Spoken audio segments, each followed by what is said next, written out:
Chapter 696. How confident are you? Jiang Zhao's meaning was very clear. There were more than one or two thorns on this road. He could be fast. Zhuang Yichen also said that he would cooperate with him.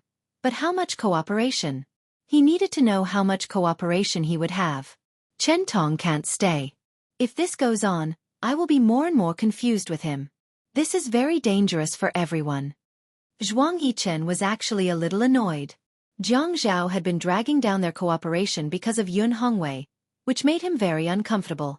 But even so, it was not convenient for him to intervene in family matters.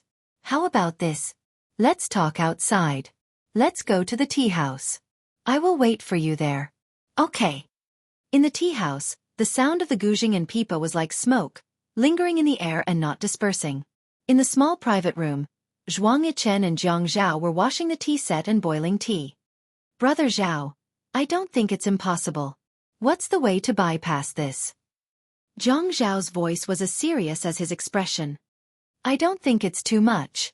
Jiang Zhao sighed almost inaudibly. Yun Yi really hopes that Yun Hongwei will wake up soon. If the treatment is delayed, it won't work. Zhuang Yichen always liked to do things quickly and ruthlessly. If he had to lay low, it was because he had no other choice. Therefore, before a man's great career was accomplished, he must not have any encumbrances. Jiang Zhao was a good example. He could have cleared the road long ago, but because of Yun Yi or a woman, he had made it so that it was neither up nor down.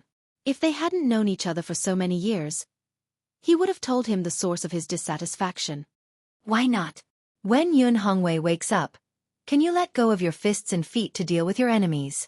What he did later will tie you down bit by bit.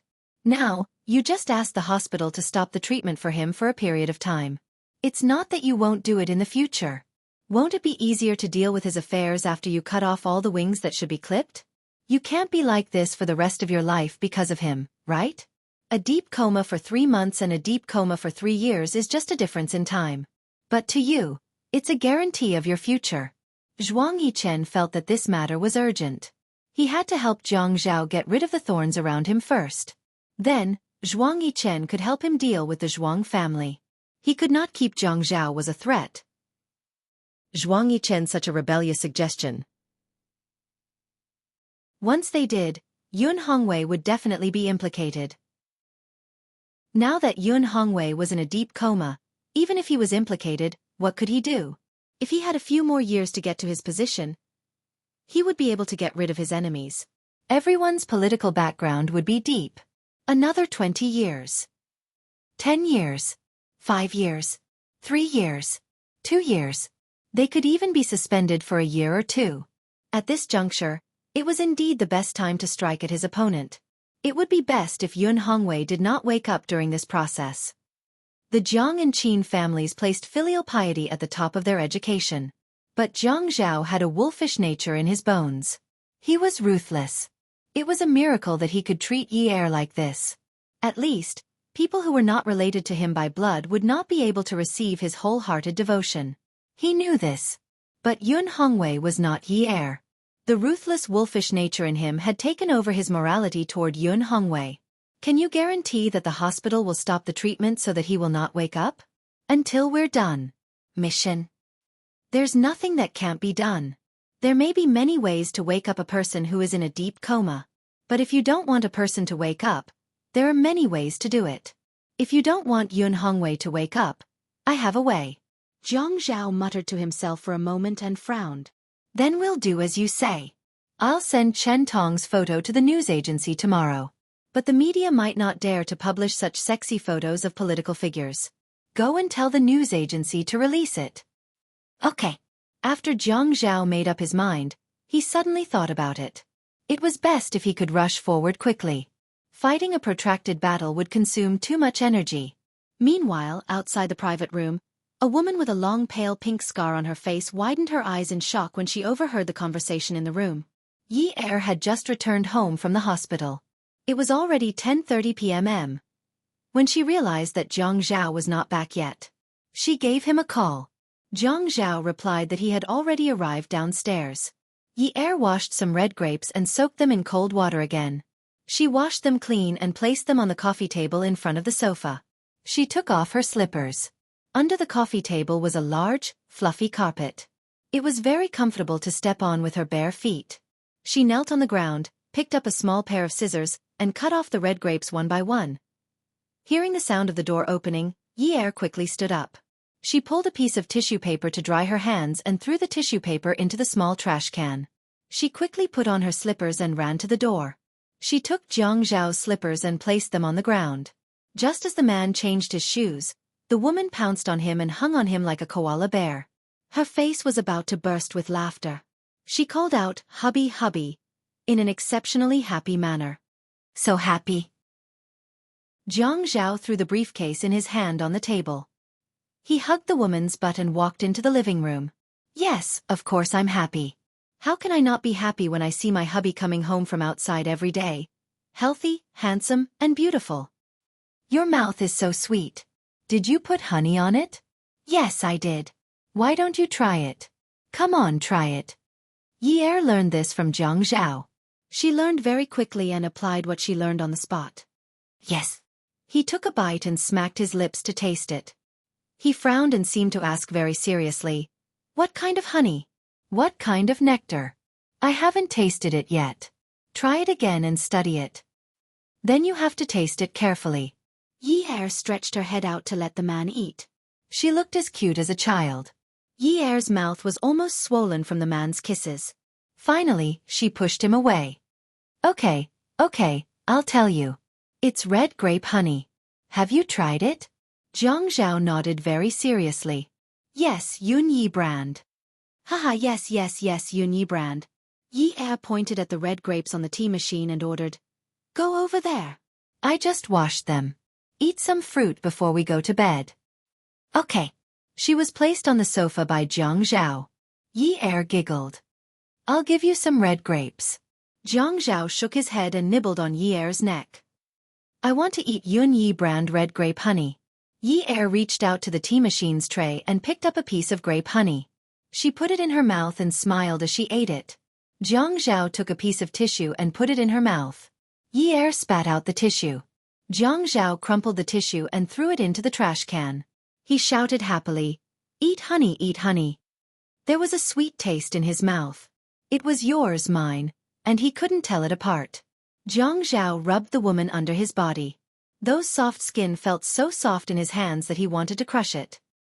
He pushed up the clothes and took off Daodu, who was covered by her underwear. Hey! Yi patted Jiang Zhao. It was so ticklish that she wanted to laugh. She shrank back. "I told you to eat red grapes. Where are you biting?"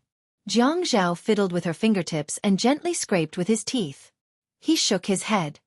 "No, I want to eat cherry peach." "Okay." Yi was trembling from being eaten. She twisted and turned, trying to find a comfortable place. Her underwear was pulled away, and they were separated. The man slowly buried himself in the woman's underwear. Yi took a deep breath. "Jiang Zhao, what are you doing? Didn't you say we were going to bed?" Jiang Zhao pushed hard and let out a comfortable groan. His voice was hoarse like jade. "What are you doing?" "Fuck you." PFFF. Yi was stimulated.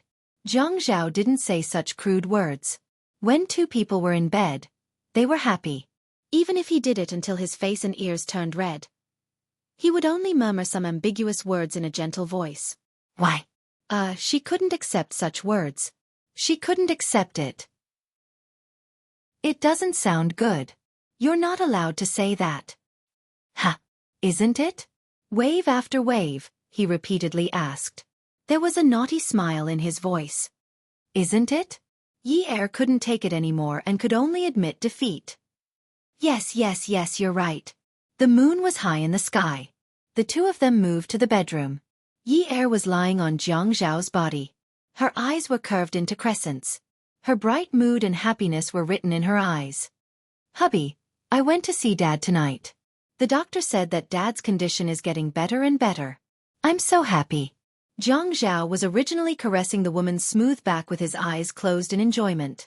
At this moment, his hand froze. Suddenly, he opened his eyes and looked at Yi, his gaze fixed on her. Her eyes didn't come back to their senses for a long time. There was a ball of anger in her heart. The hand behind her lifted up and caressed her forehead. He touched her and said in a suppressed voice, "Yun Yi." Huh. Zhang Zhao felt that the atmosphere was a little serious, so he put on a shameless smile. "If one day you had to choose between your father and me, who would you choose?" When Yi Er saw Zhang Zhao like this, she couldn't help but snort. She slapped his chest and asked him, "If your mother and I fell into the river, who would you save first?" Welfare, Hongcha 866. Chapter 697. Zhang Zhao could almost feel his eyebrows knitting together. "Let's save them together. One of us will carry them while the other will carry them. I know how to swim." Yi Er kissed Zhang Zhao on the cheek. "Haha, okay." After Yi Er fell into a deep sleep, Zhang Zhao began to toss and turn, unable to fall asleep. He quietly got out of bed and went to the balcony outside. At this time, the weather was not as cold as before, but the night was as cold as water, and the wind was still somewhat bone-chilling. He lit a cigarette and took a deep breath. The orange light instantly brightened up the man's face, and he could clearly see that his handsome eyebrows were deeply furrowed and his expression was serious. He had asked Yi Er purely unintentionally. It was one thing for a person to have confidence, but confidence did not mean that they would succeed 100%. It meant that even if they did not succeed, they could still afford to lose. He did not have 100% confidence, but this time, he might not be able to afford to lose. Zhuang Yichen's words constantly reminded him that he had indeed been stagnant for too long. Ever since he got together with Yi Er, he had indeed retreated a lot because he cared too much about this family. He was a little lazy, and this laziness made Zhuang Yichen very dissatisfied. In fact, he could feel Zhuang Yichen's dissatisfaction, but since they were not together, it was also a form of trust. Originally, the matter with the Zhuang family should have been put on the agenda long ago, but because Chen Tong was a stumbling block, they could not take that step forward. In the past, he was afraid that if these people were involved, it would make Yun Hongwei's matter more and more difficult. Zhuang Yichen was right. At most, Yun Hongwei would be guilty of bribery. Now that he was in a serious coma, even if he was sentenced, it would not be a death sentence. If it was not a death sentence, then he would have to continue receiving treatment. Human rights were there. As long as Yun Hongwei slept for a few more years, everything that needed to be dealt with could be dealt with cleanly. Zhang Zhao took another deep breath of the cigarette. The orange light shone into his eyes, reflecting a murderous glint. It was imperative. There was no other choice. He couldn't abandon the future of the Zhang family and the Qin family just because of Yi Er. Although he and Zhuang Yichen were using each other, he couldn't betray the trust he had in him. As long as he moved faster. Yun Hongwei had only woken up a few years later. Zhang Zhao exhaled, walked into the living room, and put out the cigarette in the ashtray. Back on the bed, Yi Er lay on her side. Zhang Zhao propped himself up beside her and planted a soft kiss on her earlobe. "Yun Yi, I'm sorry." Zhang Zhao sighed and lay down beside Yi Er. The pillow slowly became wet. Yi Er was very sensitive, but she still maintained her sleeping position and didn't move an inch. At dawn the next day, the situation in Sea City suddenly changed dramatically. Mayor Chen Tong's sexy photos were spread all over the city in different ways. For a time, there were discussions everywhere. Chen Tong's colleagues distanced themselves from the news, afraid that they would be involved in any news that was unfavorable to them. At the same time, Chen Tong's 19-year-old son's life suddenly went against all the unfavorable situations. He was transferred to Beijing's elite private school and was going through the procedures to go abroad at the fastest speed. The person who was handling these procedures was not Chen Tong's family, so there was no way to check their information. When Chen Tong was investigating the confessions, there were almost no fish that escaped the net. However, he did not mention Zhuang Yichen. It was as if this person had never appeared in his life. Min Hongsheng was suspected of bribery and was under investigation. Ouyang Shang was suspected of bribery and insider trading, and was under investigation. Ouyang Yu was suspected of bribery, illegal loans, and using his power to seek personal benefits, and was under investigation. Zhuang Jingren was suspected of bribery and money laundering, and was under investigation. Yun Hongwei was suspected of bribery, but because he was in a long-term coma, he relied on a large number of instruments and expensive drugs to sustain his meager life. The evidence was proven, and the investigation could not be carried out. He continued to be released on bail for medical treatment. Suddenly, the political situation in Sea City was reversed. The position of mayor was suddenly empty. Zhuang Yichen held a clear and bright crystal glass. The amber liquid swirled in his hand, and he seemed to be very happy. In the private room of the peerless beauty Zhao Jun, the sound of glasses clinking against each other was like a stirring concert. The two people who raised their glasses smiled and drank happily. The two of them stood facing each other at the side of the princess bar. Brother Zhao, you should have done this long ago. I was right. Jiang Zhao touched Zhuang Yichen's glass. At this moment, his mood was as relaxed as Zhuang Yichen's. Yes, that's right. After getting rid of Chen Tong, I feel much better. I suddenly feel that my hands and feet are free. This feeling is really good.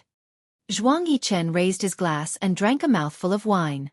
In fact, in front of Jiang Zhao, he still smiled a lot, especially when he was teasing or ridiculing.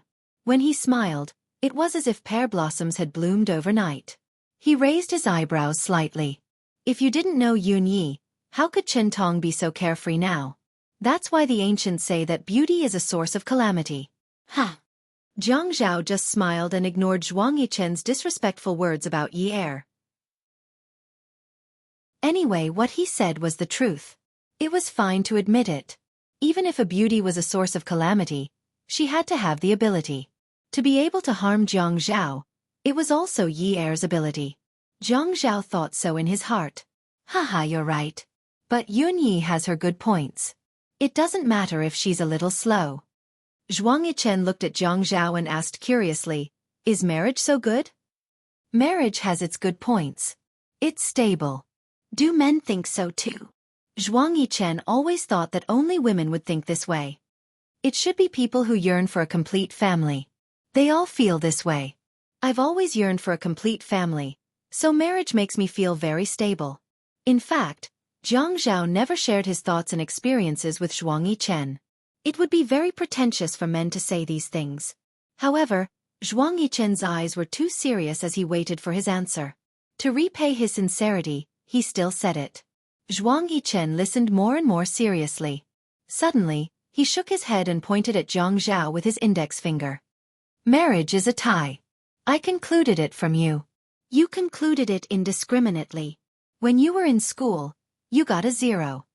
Zhuang Yichen said disdainfully, I don't need high marks for exams. Those who get full marks on the paper are crazy. Jiang Zhao raised his eyebrows proudly. Are you talking about me? Zhuang Yichen laughed out loud. Yes, you've always been sick in the head. Thank you for letting me win. Ha! Jiang Zhao laughed impudently. But let me tell you, my grades in primary school were very bad, so when my brain was building the foundation, it didn't have any illness. Even if I got sick later, it could be cured. As long as I wasn't born sick, it wasn't a serious illness. Ha ha! Ha ha! The two of them drank and chatted happily. It had been a long time since they were so proud. Jiang Zhao let out a long sigh and returned to the topic. What do you plan to do with Chen Tong's son? I'm afraid that this line will take a long time and will be troublesome. Zhuang Yichen leaned against the bar counter and put his elbows on the counter. He shrugged. Of course I'll take good care of him. I know that it will be troublesome. But Chen Tong is very cunning. It's inevitable that he will go back on his words and bite me. I have to leave him a way out. You were right when you reminded me. He can ignore his wife, but his son is his lifeblood. He won't ignore him. With this chess piece in my hand, I'll use both the carrot and the stick.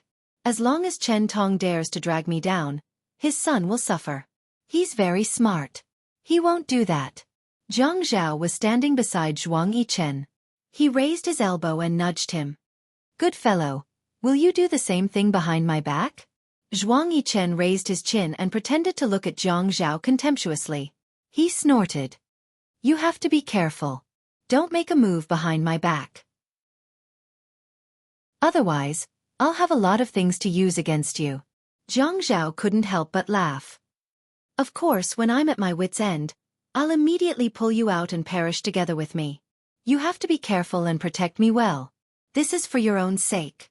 If we weren't brothers, I wouldn't have told you this secret. Haha. God. How did I find an ally like you? You're a bomb now. Zhuang Yichen seemed to be annoyed as he finished speaking. He smiled and poured Zhang Zhao and himself with a bottle of wine. Then, he knocked the wine glasses against each other. Cheers! For treating each other with sincerity and for dying together in the future. After Zhang Zhao's glass was knocked, he raised it. Cheers! For the sake of cutting off all means of retreat, for the sake of the possibility of being blown to pieces at any time in the future. The friendship between men, be it interests, morality, or an inexplicable mutual admiration and recognition, in short, not everyone could bear the title of brother. Zhang Zhao returned to the building. Li Ran seemed to be having a headache. His face was filled with wrinkles. What's wrong? Why are you so tired during working hours?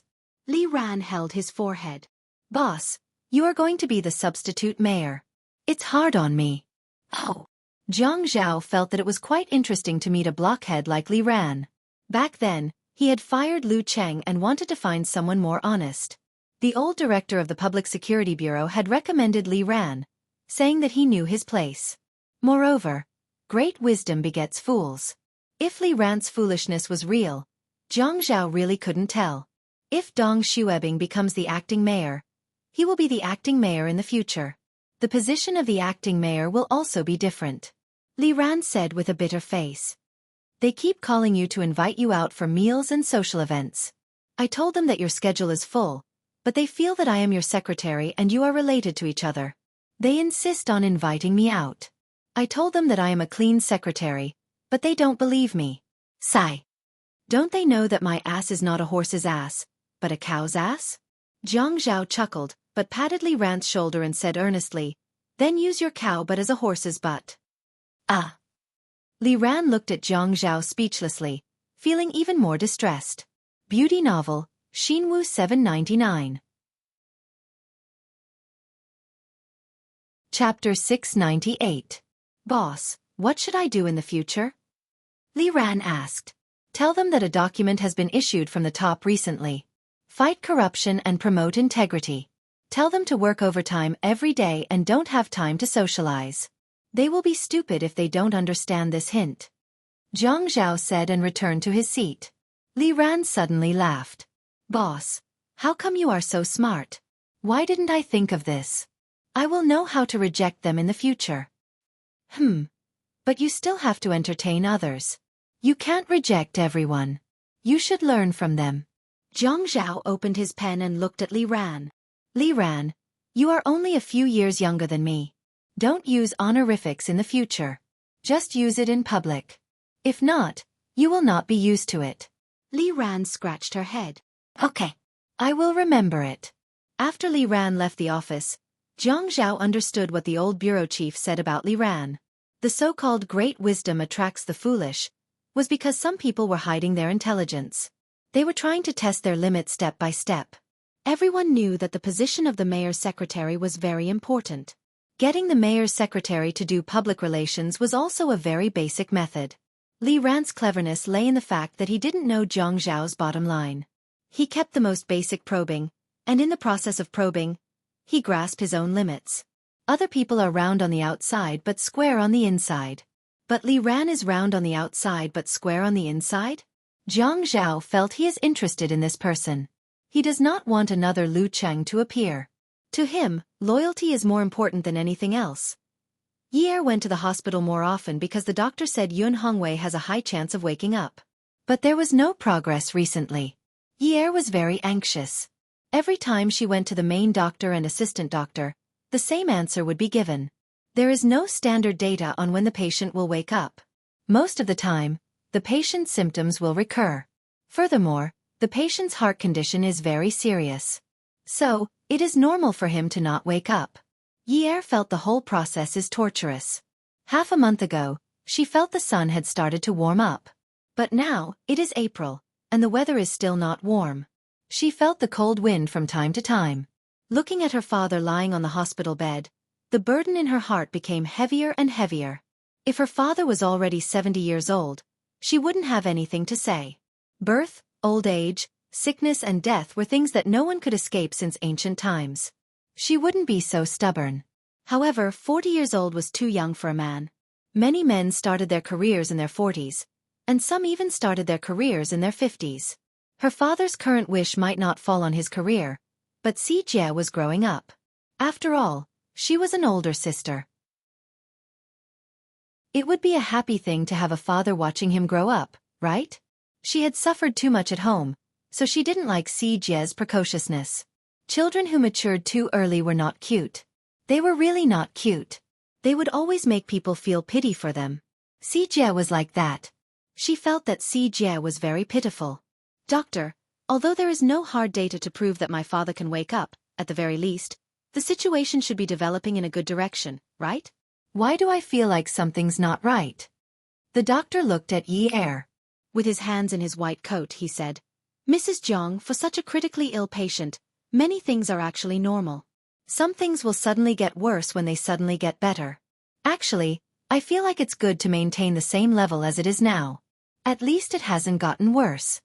Yi Er didn't understand professional things, and the doctor's words were very official. She couldn't find any flaws in his words. Even though Yi Er's heart was full of doubts, she could only secretly worry. She thought back to what Zhang Zhao had asked her that night.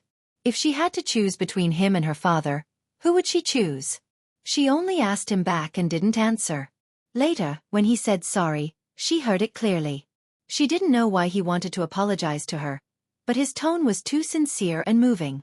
It was so low and slightly hoarse that she couldn't help being moved. Those words, which clearly didn't have any hints, actually made her cry. She didn't know if her brain had a cramp, but she actually thought of that incident. When she came out of the hospital, she was accompanied by a burly bodyguard hired by Zhua Hao. Yi Er shook her head helplessly. The bodyguard didn't leave her side at all. Before she reached the garage, someone suddenly called out to her. This voice was very familiar. She turned around and smiled. Unwu. Unwu hadn't seen Yi Er in a long time. He didn't expect to see Yi Er here. He carefully looked her up and down with a hint of worry. Yi Er, are you sick? Yi Er shook her head. No, I'm here to see my father. What about you? Hearing Yi Er's reply, Unwu seemed to heave a sigh of relief. He actually revealed a shy expression. I accompanied Grandpa to have his health checked. I haven't seen you in a long time. You're becoming more and more mature. After saying this, his face couldn't help but blush slightly. Feeling his face heat up, Unwu lowered his head. Mature? Are you saying that I'm old? Huh. Yi Er was a little happy to see Unwu, but she remembered what Zhang Zhao had said to her before. Zhang Zhao didn't like Unwu, and he didn't like her interacting with Unwu even more. Did all women have to lose their friends of the opposite sex when they got married?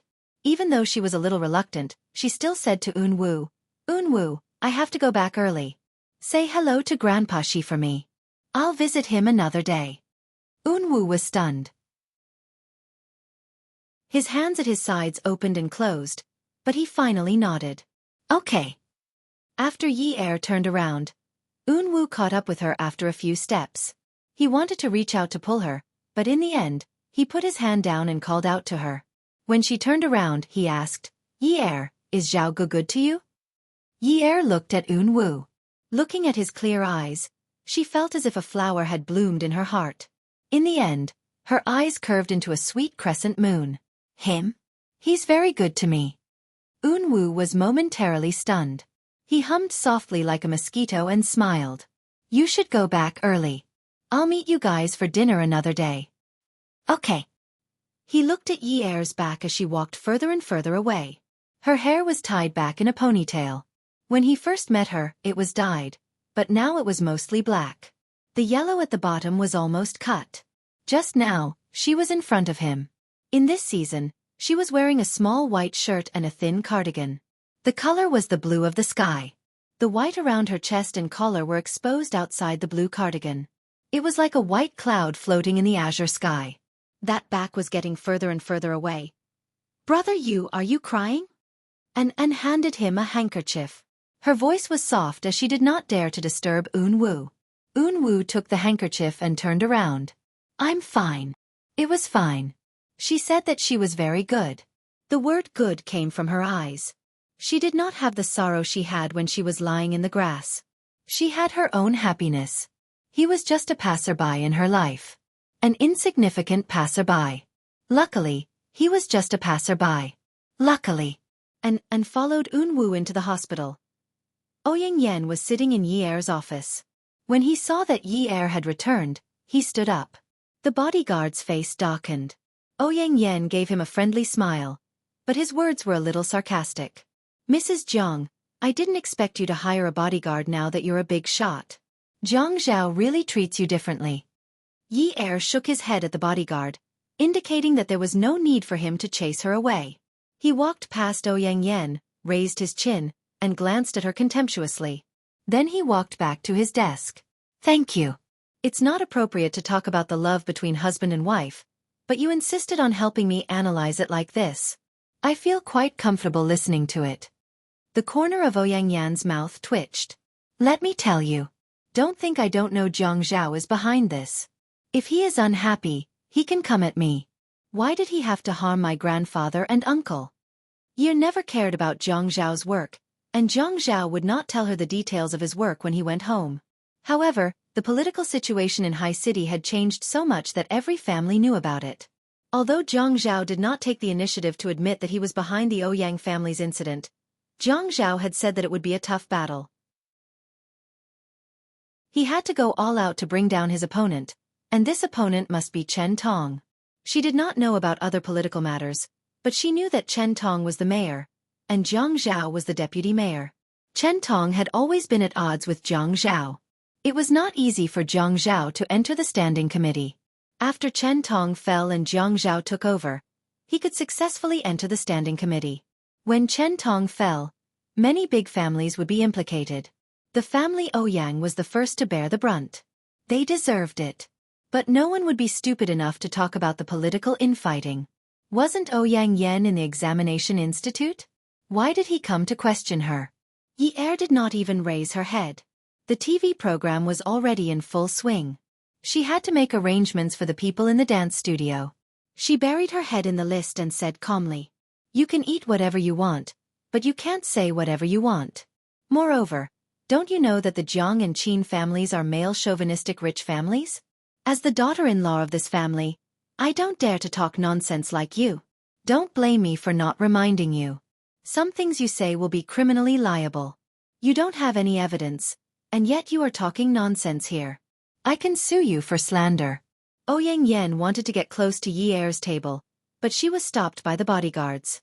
She could only yell in a ladylike manner across the table. Slander? A vixen like you dares to sue me for slander? If it weren't for you, would our family Ouyang become like this? Yi Er did not back down. She raised her head and calmly looked into the eyes of the manic Ouyang Yen. She sneered. Why don't you say that if it weren't for you, would your family Ouyang become like this?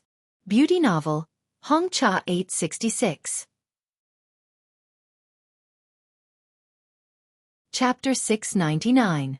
Ouyang Yen had long realized that all the changes had something to do with Jiang Zhao, and Jiang Zhao's actions were entirely because he was still brooding over the previous incident.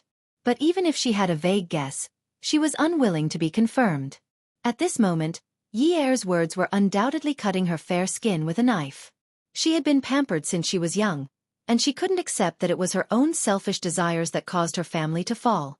Yun Yi, let me tell you, a woman like you will suffer retribution. She couldn't win against the bodyguard's strength, so she could only vent her dissatisfaction with her words. Yi Er's eyes darkened slightly as she looked down.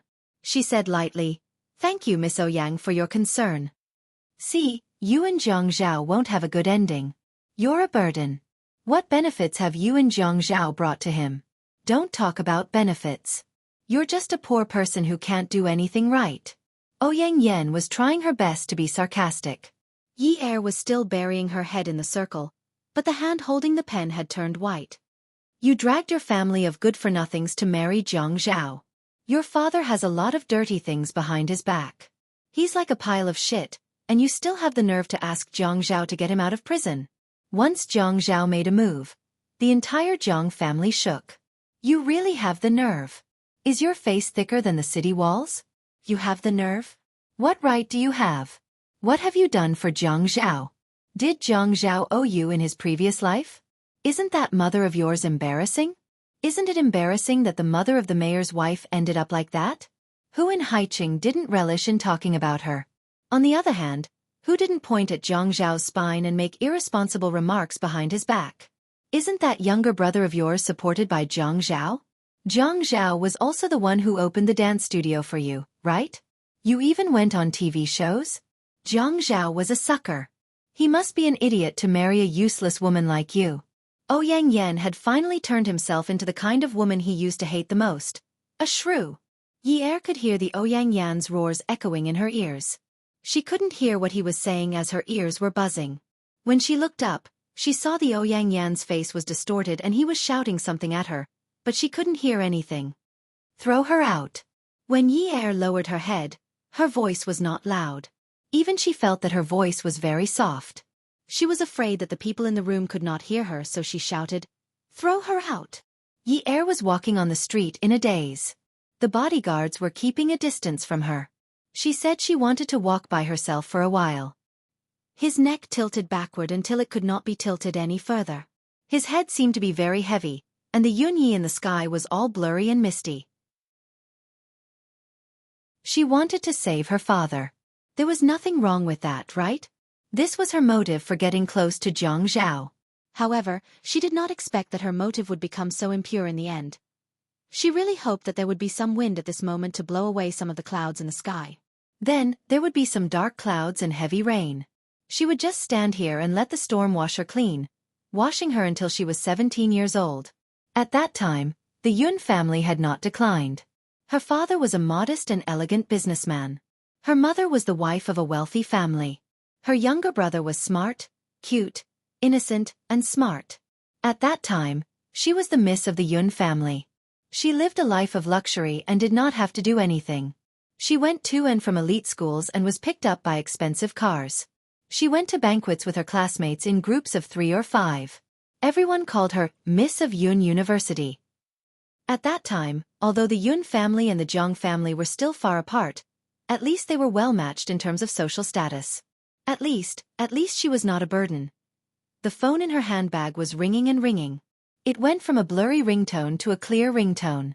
She did not know how many times it had rung, however, when she picked up the phone, the man on the other end sounded anxious. Yunyi, what's wrong? Zhao. When she picked up the phone, she did not even look at the caller ID. When she heard the man's voice, she could not help but smile. Do you miss me?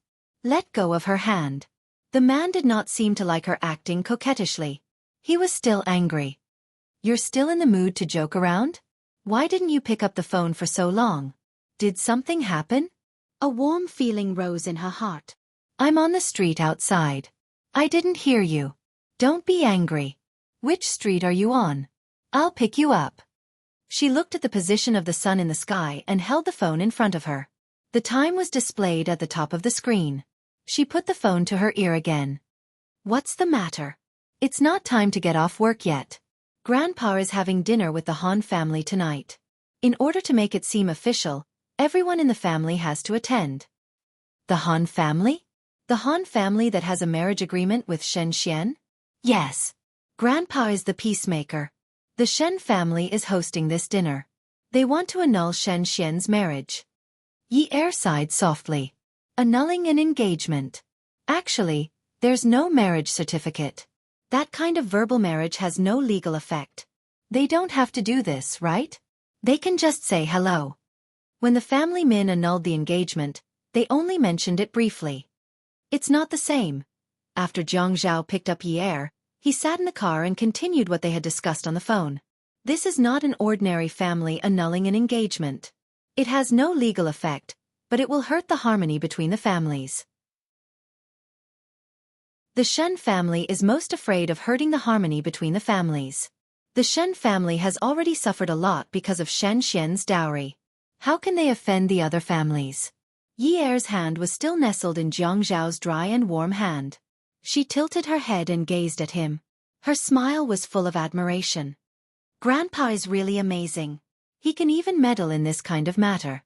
Zhang Zhao was driving with one hand.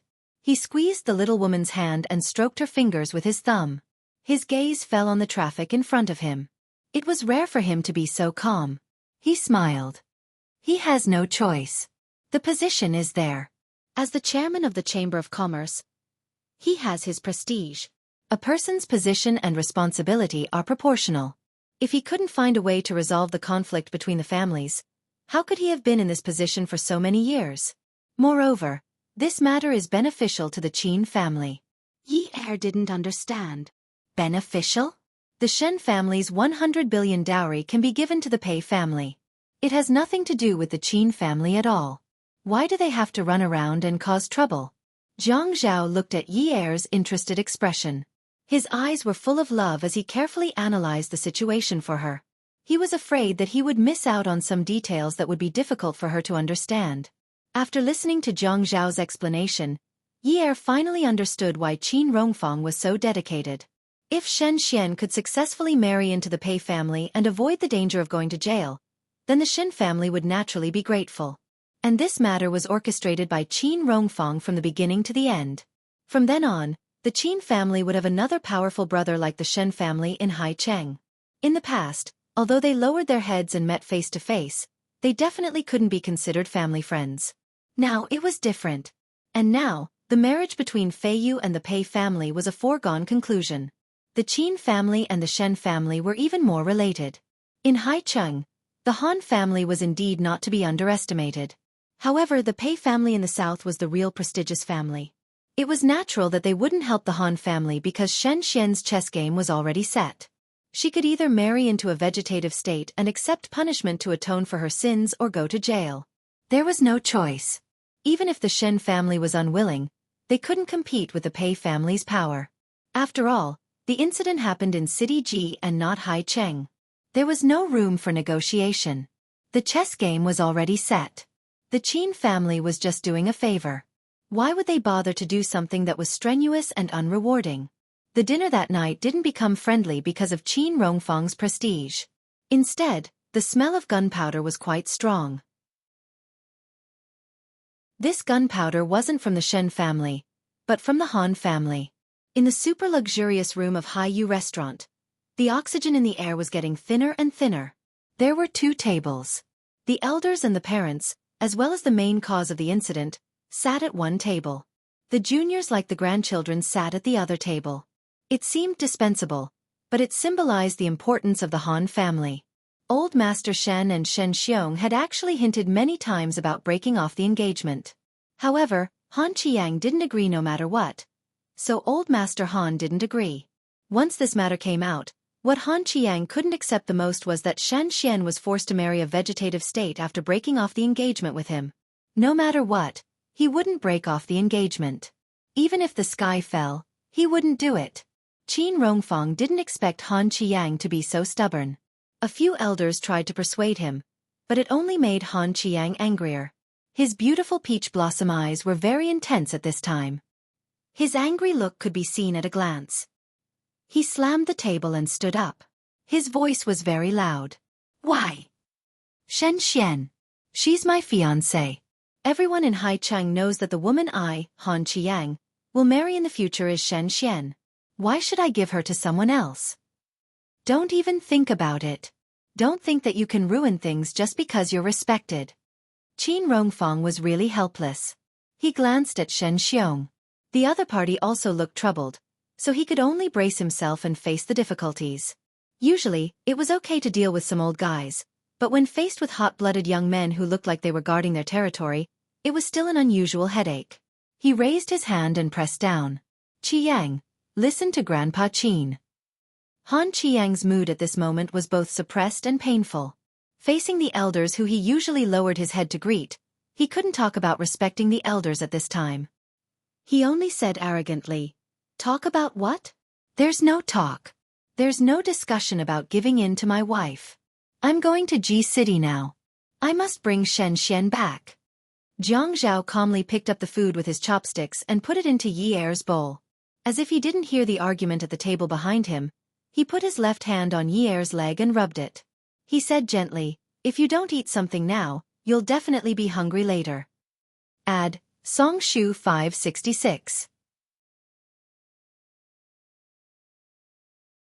Chapter 700.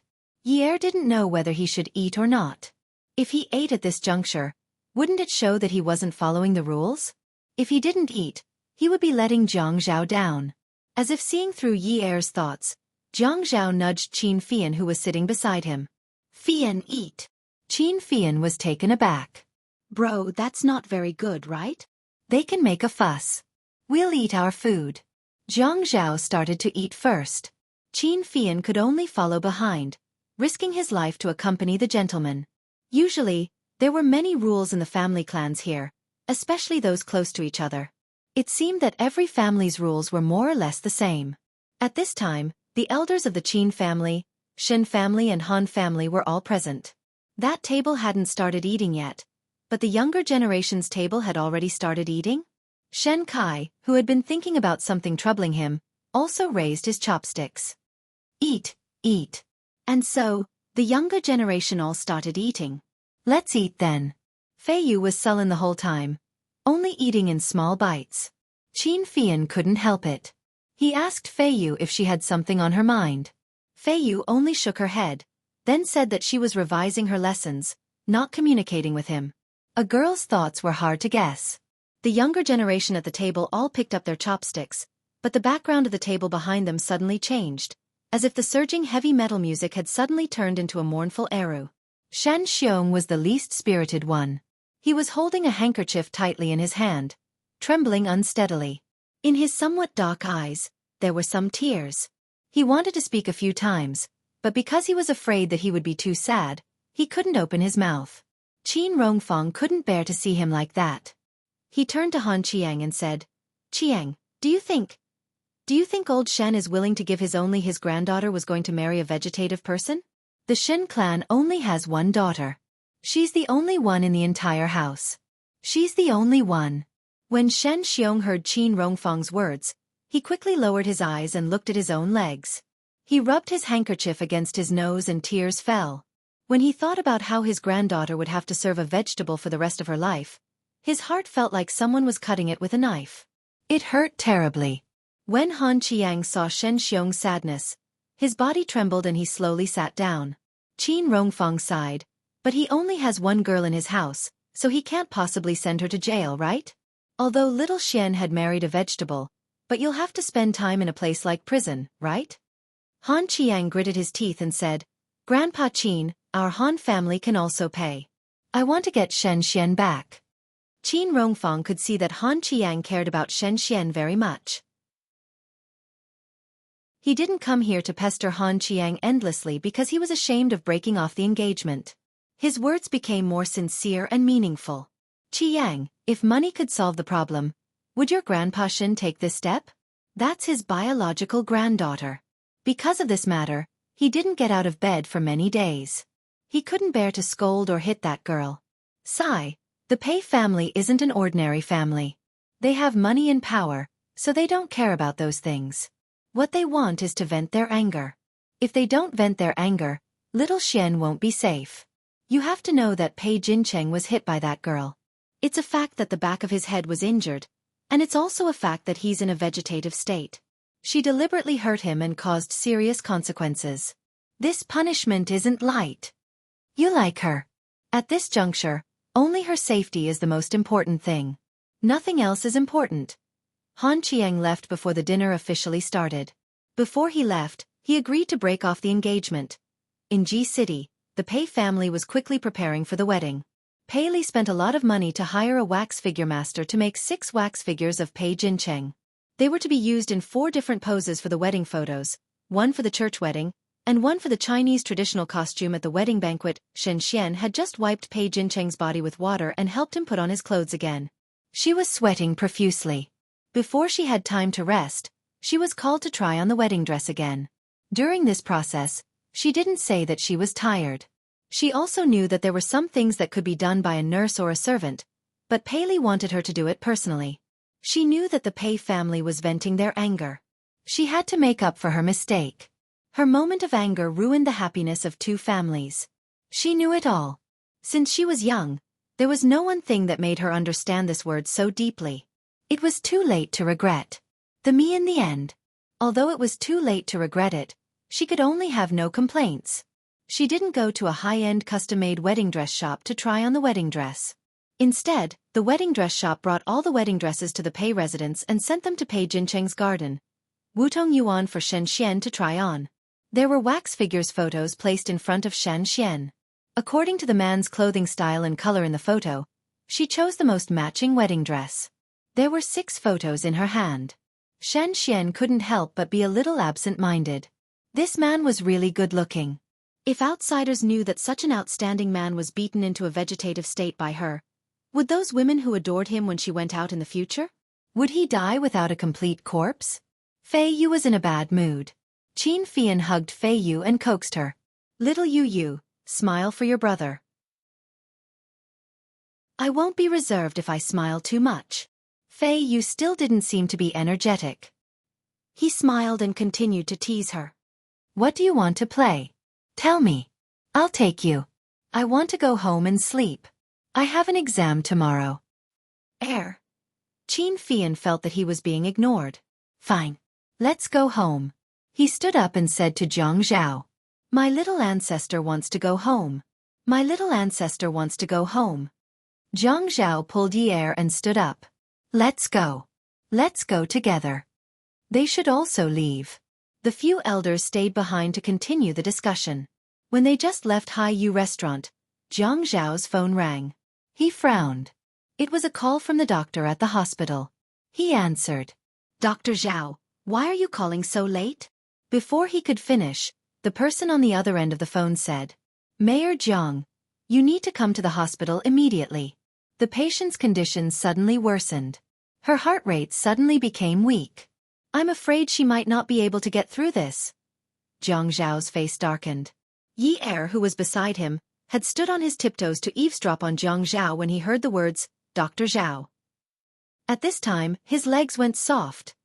The car sped through the hazy and chaotic night. Yi Er didn't say anything. She appeared to be very calm, unusually calm. Zhang Zhao took a deep breath for a long time before he dared to exhale.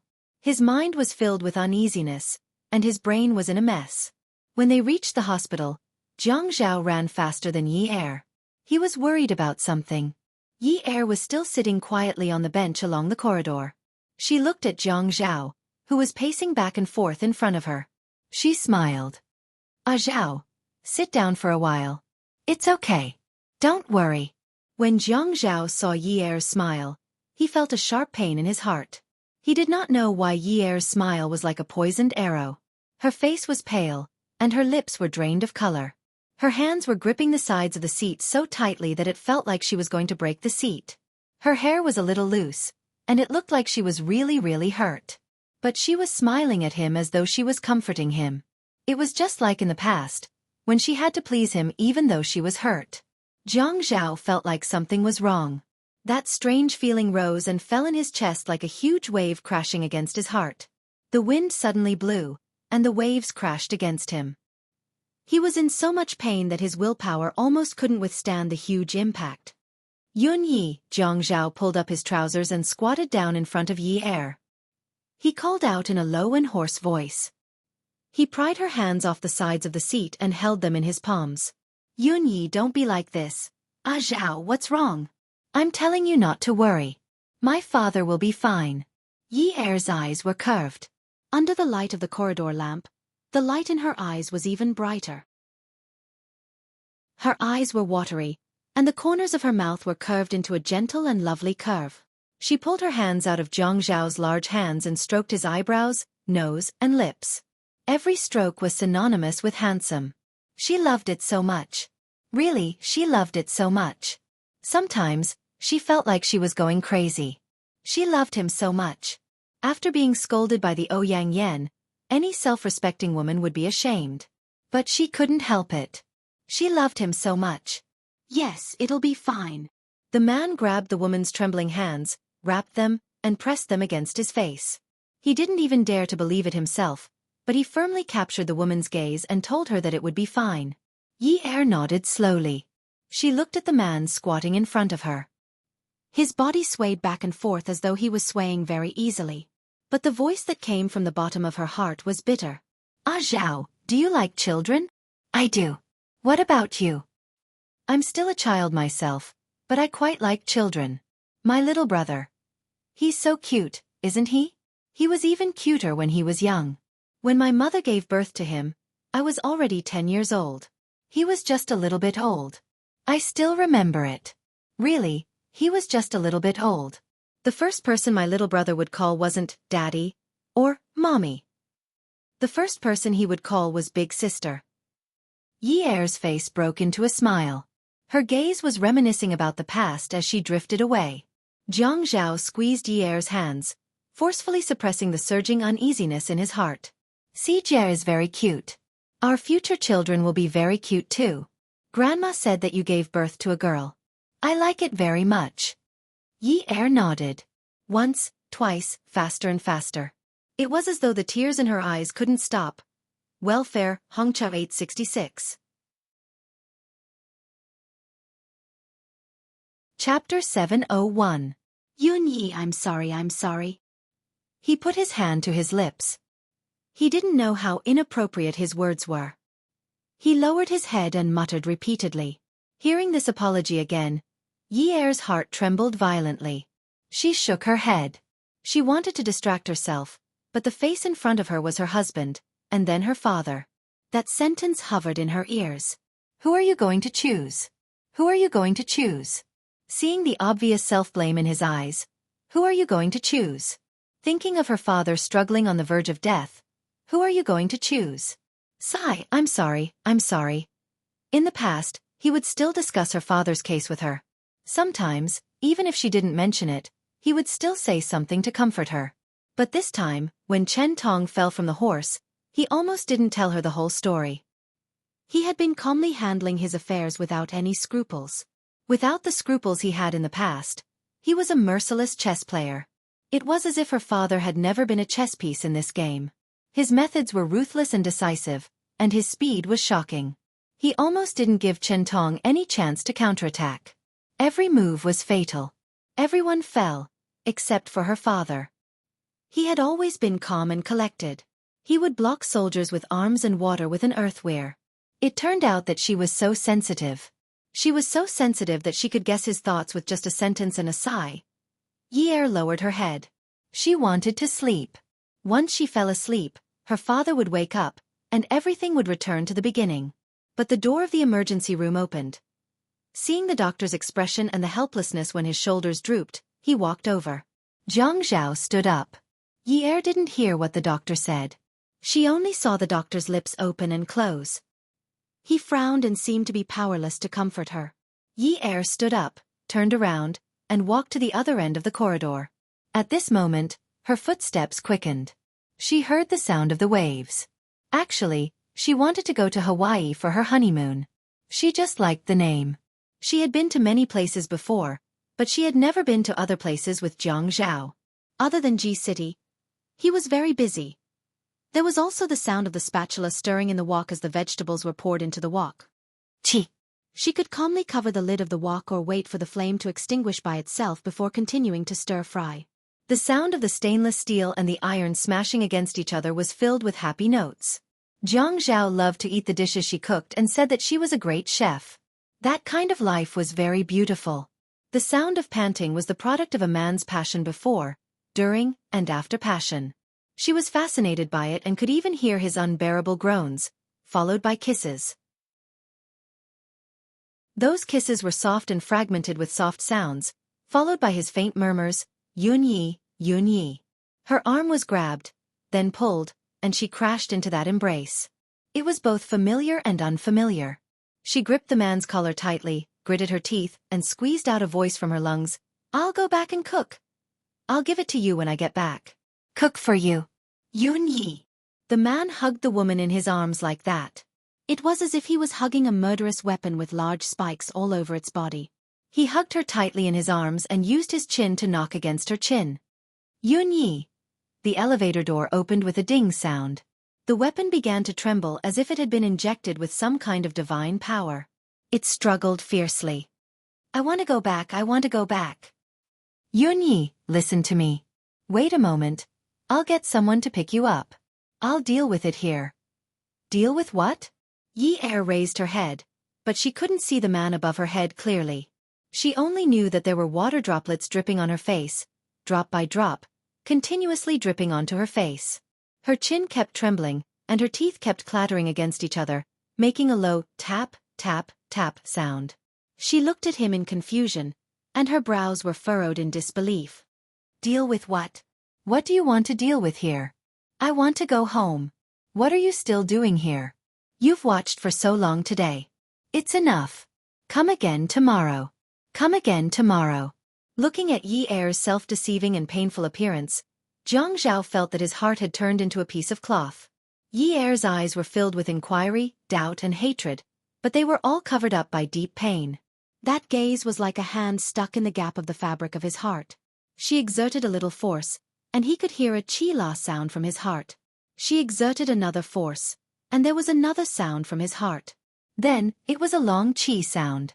The sound of something breaking. When she pulled it all the way to the end, the edge of the pain was the edge of the broken hair. It couldn't go back to how it was before. Yun Yi, the rescue is ineffective, ineffective. He pressed the woman's head against his collarbone. He didn't dare to look into her eyes again. He didn't dare to at all. He was so cowardly that he hated himself. You lied to me. He pushed her hard and rushed into the elevator. It was unknown how cold-resistant a person was to be able to survive year after year in a world of ice and snow. Then they would grow up, mature and age. Generation after generation, they would survive like this. Life was a force that couldn't be underestimated. However, Yi Er felt that her life force wasn't that tenacious. She was a little numb from the cold. Snowflakes were floating in the sky, and ice shards were falling. At this time, the wind was like a knife with ice shards. It scraped her face, tore her clothes, and hurt her entire body. After being in pain for a long time, she felt that it was so painful. Why did she still want to live? Because of this thought, her heart ached. Because so many people didn't feel pain, didn't suffer, and were happy. Every family had daily necessities. In the morning, they had soy milk and steamed buns. In the afternoon, they had fast food boxes for lunch. In the evening, their parents would disturb them. They talked about their studies, classmates, work, colleagues, and whose dogs in the community had gone missing. The owner was so worried that they cried, and so on and so forth. Every day their families were dull and boring, but they were happy and blissful. That was something that she couldn't get even if she begged for it.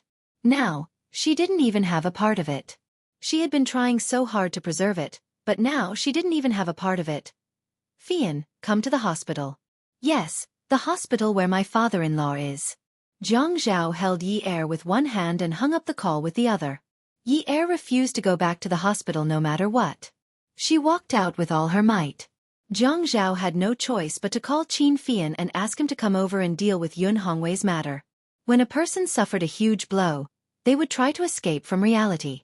They would use another action to cover up the unacceptable truth. Just like Yi Er now. She felt that if she wasn't in the hospital, the fact that Yun Hongwei's rescue was ineffective would not be valid. As long as she pretended not to hear, it wouldn't become the truth. Time would turn back. She would think that if she had done something at this time, things wouldn't have turned out this way.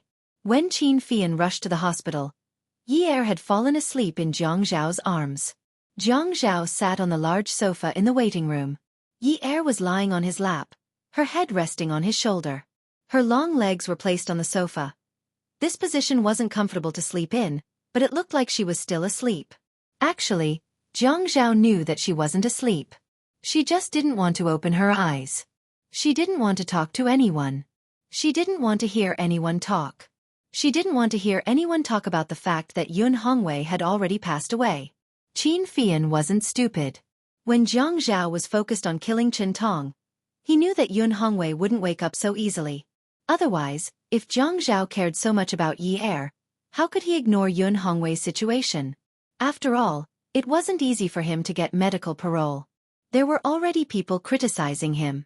Chen Tong's family involved Yun Hongwei. The Qin and Jiang families had analyzed this before. That was why they had been slowing down their actions or not taking any action at all, waiting for the matter to die down. Since everyone understood this logic, how could Jiang Zhao not understand it? But he had attacked his opponent ruthlessly at this juncture. This meant that he didn't have any worries. If a married couple had a harmonious relationship and didn't have any worries, then there was only one possibility. Yun Hongwei wouldn't wake up so soon. But the difference between not waking up so soon and never waking up was too big. Qin Fian didn't even say a word. He only glanced at Zhang Zhao in the waiting room, his eyes red as he hugged Yi Er. He adjusted his glasses and left. He quickly found a doctor and went through the relevant procedures. Zhang Zhao hugged Yi Er in his arms. It was different from the last time with the Ouyang Yen. At that time, she was forced to be in his arms. This time, although she struggled at first, she fell into his arms willingly and slept. Although he could see her eyes moving from time to time under her eyelids and the tears at the corners of her eyes never dried, she didn't struggle again. But even though she was quiet, he could still feel the aggressive nails all over her body. Yun Yi. The cuffs of his sleeves gently rubbed the corners of her eyes. Yi Er closed her eyes. After hearing this, the corners of her mouth moved slightly. She moved in the man's arms and leaned in. It seemed that she didn't find the right position, so she simply shrank down and rested her head on the man's lap. Her body curled up, and her face buried in his stomach. She sobbed and choked. I'm a cloud. I float here and there. I don't have a fixed place. I'm just a cloud. Now, I feel that my surname is Yun. It's so sad. Her low voice was just like her words. It was so sad. In an instant, the cloud started to rain, wetting the man's clothes. Zhang Zhao didn't know how to catch this cloud. Betrayal could be corrected, forgiven, and found evidence to clear his name. But what about the revenge of killing his father? He held her hand and didn't dare to let go for a moment. The pain continued to spread. He tilted his head and looked out the window. It was already night time, and there were no clouds in sight. It seemed that there was no hope left. The man's voice was hoarse as if he was complaining. Yun Yi, you're a cloud, but in my sky, you're the only cloud. Attention, Xinwu 799. Chapter 702. His sigh was the sound of air being squeezed out of his lungs. It sounded and then slowly stopped. Yi Er stayed quietly on Zhang Zhao's lap, no longer moving. She just listened to Zhang Zhao's breathing, felt his warmth and touch, so carefully, so caressing. She hated her own sensitivity, hated her own cowardice. She didn't go to Yun Hongwei's body to say goodbye. She told him to cremate it and didn't have a funeral. She just set up a tombstone at the public cemetery and then brought Si Jie to kneel in front of Yun Hongwei's grave. She didn't say anything. She just told Si Jie, this is your father, always will be. Everything was so simple that it was as if the tragedy had never happened. Yi Er started to get busy. She was so busy that she ate and slept in the dance studio. Whenever she had a little free time, she would run to the television station. With her sharp and capable appearance, no one could tell that this was a woman whose father had just passed away. Yi Er's only free time was to pick up Si Jie on Friday afternoon and then take him out for a big meal. When they were tired from playing, she would take Si Jie to a hotel and treat it as a vacation. This time, Zhang Zhao didn't rely on Yi Er like last time. 3 times a day, 3 times a day, 3 times a call. He just asked if she was busy, if she was tired, if she had eaten, when she was going to sleep, and then said good night to each other. Brother, why don't I go talk to sister-in-law and then tell her that we have to eat at home? Then she can't hide from you.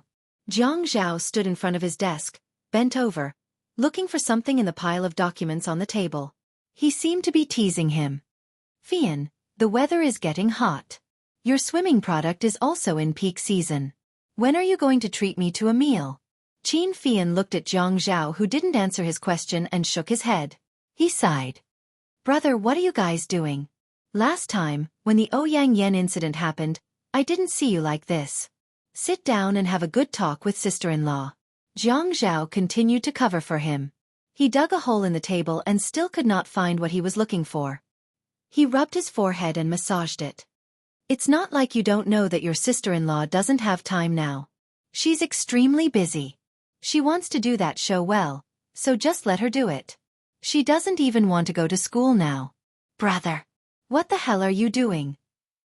Qin Fian picked up a book from the pile of teaching materials in front of him and slammed it on the table. He looked at Zhang Zhao angrily. Zhang Zhao raised his head. His eye sockets were slightly sunken, and his handsome face was slightly thin. Even if he was clean-shaven, his hair was neatly trimmed, and his clothes were meticulous. However, no matter how one looked at him, he looked a little tired. Xiaofan frowned. "Look at you. You don't look like a human or a ghost." "Last time, the Ouyang Yen incident didn't even make you look like this." Zhang Zhao heard this and sat down on his chair. He leaned against the chair and looked up at the ceiling. He was still holding an uncapped fountain pen in his hand. The tip of the fountain pen was stuck on the wooden armrest. The expensive fountain pen was bent and forked. His knuckles were white, and his voice sounded like he was in a trance. "Fian, the acting mayor has been appointed. He will take office next week. In July, I will be the mayor." Xiaofan sighed. "I know. Everyone in the family knows. This is not your fault. Fian, the price is too high. I can't bear it." He did not expect such a big change. Xiaofan's back stiffened. He had never heard Zhang Zhao say, "can't bear it" before. He could not imagine what it was like when Zhang Zhao said, "can't bear it." "Brother, some things are out of your control. It's useless to blame yourself. Also, you have been trying your best. Sister-in-law can understand." Zhang Zhao smiled. His smile was dry and stiff. He was still looking at the ceiling, as if he was very tired. "How can I understand? What if it was you? Can you understand? She is like this now. What can I say to her? Don't you understand that if I talk to her, it will be a divorce? Actually, she knows everything. But she just doesn't want to verify it with me. She just doesn't want to break this piece of paper. She has been deceiving herself. She is suffering more than anyone else. Do you think she is stupid? She has never been stupid. Sometimes, she is like a little fox. Her heart is clear. Ichen asked me to invite you to the top floor of the Garden Hotel to sunbathe and drink tea. The weather is good now. It's almost time to get off work. Let's go together." Zhang Zhao stood up. "That's good too. Let's go out and sit. Wait for me to get Li Ran to tidy up here. Let's go together." Zhang Zhao came out of the building and bumped into Zhou Li, who was dressed elegantly and beautifully. "Zhang Zhao?" "Yes." Zhang Zhao could not be friendly to Zhou Li. He just responded faintly and then took a step back to distance himself from her. Xiaofan stood to the side and did not greet Zhou Li. "Zhang Zhao, where are you going? I have something to talk to you about." "Yes, I have something to do. Why are you looking for me?" He knew that it was impossible for Yi Er to stay with Zhou Li. Moreover, the bodyguard kept reporting Yi Er's whereabouts. Yi Er did not like Zhou Li either. "Ah." Zhou Li looked at Xiaofan awkwardly. Xiaofan pouted. He pouted. He shrugged and tactfully retreated. He went to the parking space and got into the car. Zhou Li watched Xiaofan leave and then looked at Zhang Zhao. Even though she was wearing high heels, there was still a big difference in height between her and Yi Er.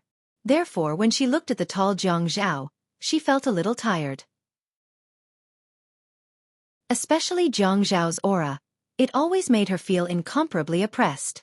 "Zhang Zhao, I want to apply for a spa card recently, but Yi Er is unwilling to give me money. I haven't traveled in a long time. You know, I don't have a job." "You want cash?" Zhang Zhao asked directly. "You want to give me a card?" Zhou Li's eyes suddenly lit up. "Give me your card number and I'll transfer it to you." Zhang Zhao only wanted to send Zhou Li away quickly. The more he looked at her, the more uncomfortable he felt. Zhou Li immediately took out a card from her bag and handed it to Zhang Zhao. She smiled politely. "This number." Zhang Zhao did not take the card. "Send the number and name to my phone. I'll transfer it to you tonight." "Ah, tonight? Then what if you forgot?" "Let's go." Zhang Zhao turned around impatiently and strode toward the parking space. After driving away, Zhou Li was so anxious that she stomped her feet. She quickly hailed a taxi and followed him. In the car, Zhou Li sent her card number to Zhang Zhao. She did not receive a single reply. What a guy! This son-in-law is trying to cheat me. Zhou Li's days were especially torturous. Now that her daughter was not around, her son-in-law was starting to give her a hard time. Zhou Li called Zhang Zhao, but he did not pick up. Zhou had no choice but to chase after Jiang Zhao's car all the way to Garden Hotel. When she got out of the car, Jiang Zhao was nowhere to be seen. Not even a ghost could be found. After a long time, she suddenly had an idea. She raised her chin proudly and walked to the reception like a rich lady. "I am Zhou Li, Mayor Jiang Zhao's mother-in-law. He has arrived. Please bring me to him. I am afraid he will get anxious from waiting for me." Even if Zhou Li was not Jiang Zhao's mother-in-law, there were many people who did not know about Yun Yi. But there were not many people who did not know about Zhou Li. She likes to attend fashion parties, and everyone said she had a youthful face. She would often teach people beauty tips, and she would appear in magazines from time to time. But she could not contact Jiang Zhao's mother-in-law. Zhou Li looked at the reception staff and said, "My daughter is Yun Yi. She is Jiang Zhao's wife." After saying that, she opened her wallet. It was a photo of Yi Er and Jiang Zhao. "See. Just bring me there. Later, there will be people from the Qin family coming over. If you can't find the place, you can also bring them over." Miss from the reception staff quickly led Zhou Li to the lift and brought her to the top floor of the 38th floor. There were flowers and plants in the glass house, and it was a different feeling. Especially from such a high place, one could look down from above. When Jiang Zhao saw Zhou Li, his face changed. Miss from the reception staff felt cold and said, "Mayor Jiang, I have brought her over." "Who asked you to bring her over?" I. Miss from the reception staff was trembling. The approachable Mayor Jiang looked like he was going to eat someone. His face looked like it was covered with a layer of molten iron. "Okay. You can leave now." Qin Fian pointed to Miss from the reception staff. When there were only Zhuang, Jiang, Qin, and Zhou Li left, Zhou Li questioned Jiang Zhao. "Why didn't you answer my calls and reply to my messages?" Jiang Zhao was furious and wanted to kick the stool. He did not expect this woman to comfort Yi Er at this time. All she had was money. He had promised to give her money, but she still refused to leave. "I had said that I will transfer the money to you at night. You don't need to reply to my messages. You can leave now. I have something to attend to." "Jiang Zhao, I am telling you. If you don't transfer the money to me now, I will make sure you regret it." "What's there to regret? I had said that I will transfer the money to you at night. I have something to discuss with you now. I did not bring my laptop with me." Jiang Zhao swore that if it wasn't for the fact that this woman was his mother-in-law, he would have personally thrown her out. Zhuang Yichen sat at his original spot and did not move. He was watching this farce unfold. "You are trying to fool me. Do you think I don't know?"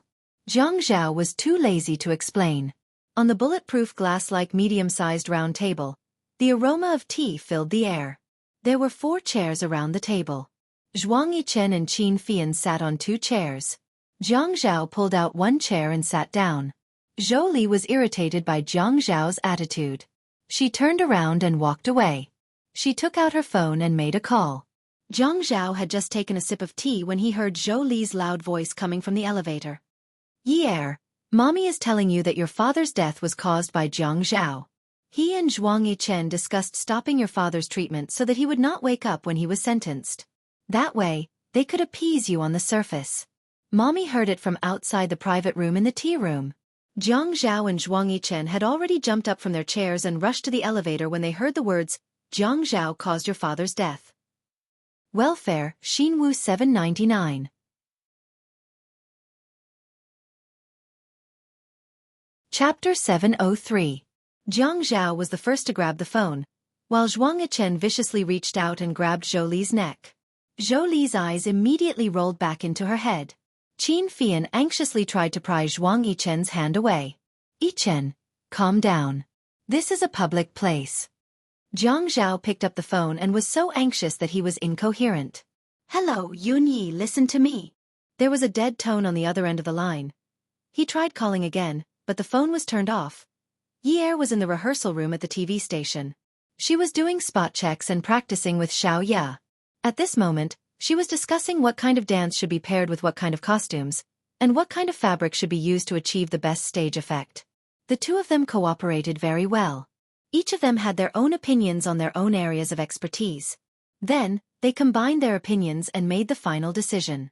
Receiving Jolie's call was an accident, because Jolie only called her when she needed money. Just as she was about to pick up the phone and say that she didn't have any money, she heard this. Then, she hung up and turned off her phone. Xiaoya was a little flustered. She watched as Yi Er walked out of the rehearsal room expressionlessly with her phone in her hand. You could say that she was expressionless, but her face was full of tears. Xiaoya knew that the situation wasn't good, so she called Jiang Zhao. At this moment, Jiang Zhao was using his phone to call other places where Yi Er might be. Xiaoya called Zhuang Yichen. Zhuang Yichen picked up the phone and said in a bad mood, "What's the matter? Can you find Jiang Zhao? Yi Er's situation is very bad." "Where are you?" "In the rehearsal room at the TV station. She ran out of the TV station now. I have to chase after her and find Jiang Zhao. I have to get her to contact me." "Okay, then hurry up." "Where's her bodyguard?" "It was the rehearsal room just now. The bodyguard isn't inside." "Hurry up and tell him to follow you." "All right." Xiaoya liked to wear high heels because she wasn't as tall as Yi Er. Wearing high heels made her look like a queen. She liked that feeling, but chasing someone in high heels didn't make sense at all. She kicked off her shoes and chased after Yi Er, who was running towards the parking lot. Yi Er knew what he was thinking about during this period of time. Even though he was very busy, he couldn't help but think about his father when he was free. There was a tacit understanding between her and Jiang Zhao, and no one was willing to break it. She vaguely knew why he was free to deal with Chen Tong during that period of time. She associated it with the guilt that surfaced from time to time. Her father was clearly showing signs of waking up, but he suddenly acted abnormally and his condition fell into a deadlock again. She didn't ask, and he didn't answer. He didn't even console her. All he felt was guilt. With Jiang Zhao's strong and domineering personality, he wouldn't just keep quiet and not defend himself. If she didn't understand him, he would directly take her home and lock her up. How would he be so indulgent like now? Just like last time with the Ouyang Yan incident. Even if she caught him in bed, he could say that he didn't remember anything. He didn't admit it because deep down, he felt that he wasn't wrong. But this time, he didn't. Other than guilt, there was only guilt. The tacit understanding between them was flawless. Neither of them was willing to break that layer of cruel paper. He wasn't willing, and she was even more unwilling. They were both living a life of self-deception. They thought that as long as they didn't break it, they would still be husband and wife. The word husband and wife had a different meaning. At least to them, it was different. It was faith and reliance. But now that this layer of paper was broken, it was clearly just a layer of paper. She always thought that there was nothing behind the paper. But when she broke it, she realized that what came out was blood and viscous. She never wanted to admit that her father's death had something to do with Jiang Zhao, even if her father was a burden to Jiang Zhao. One was the man she loved the most, and the other was her father. Who was she supposed to choose? MD. God must be blind to let her do such a multiple-choice question. Ye bit her lips so hard that they bled.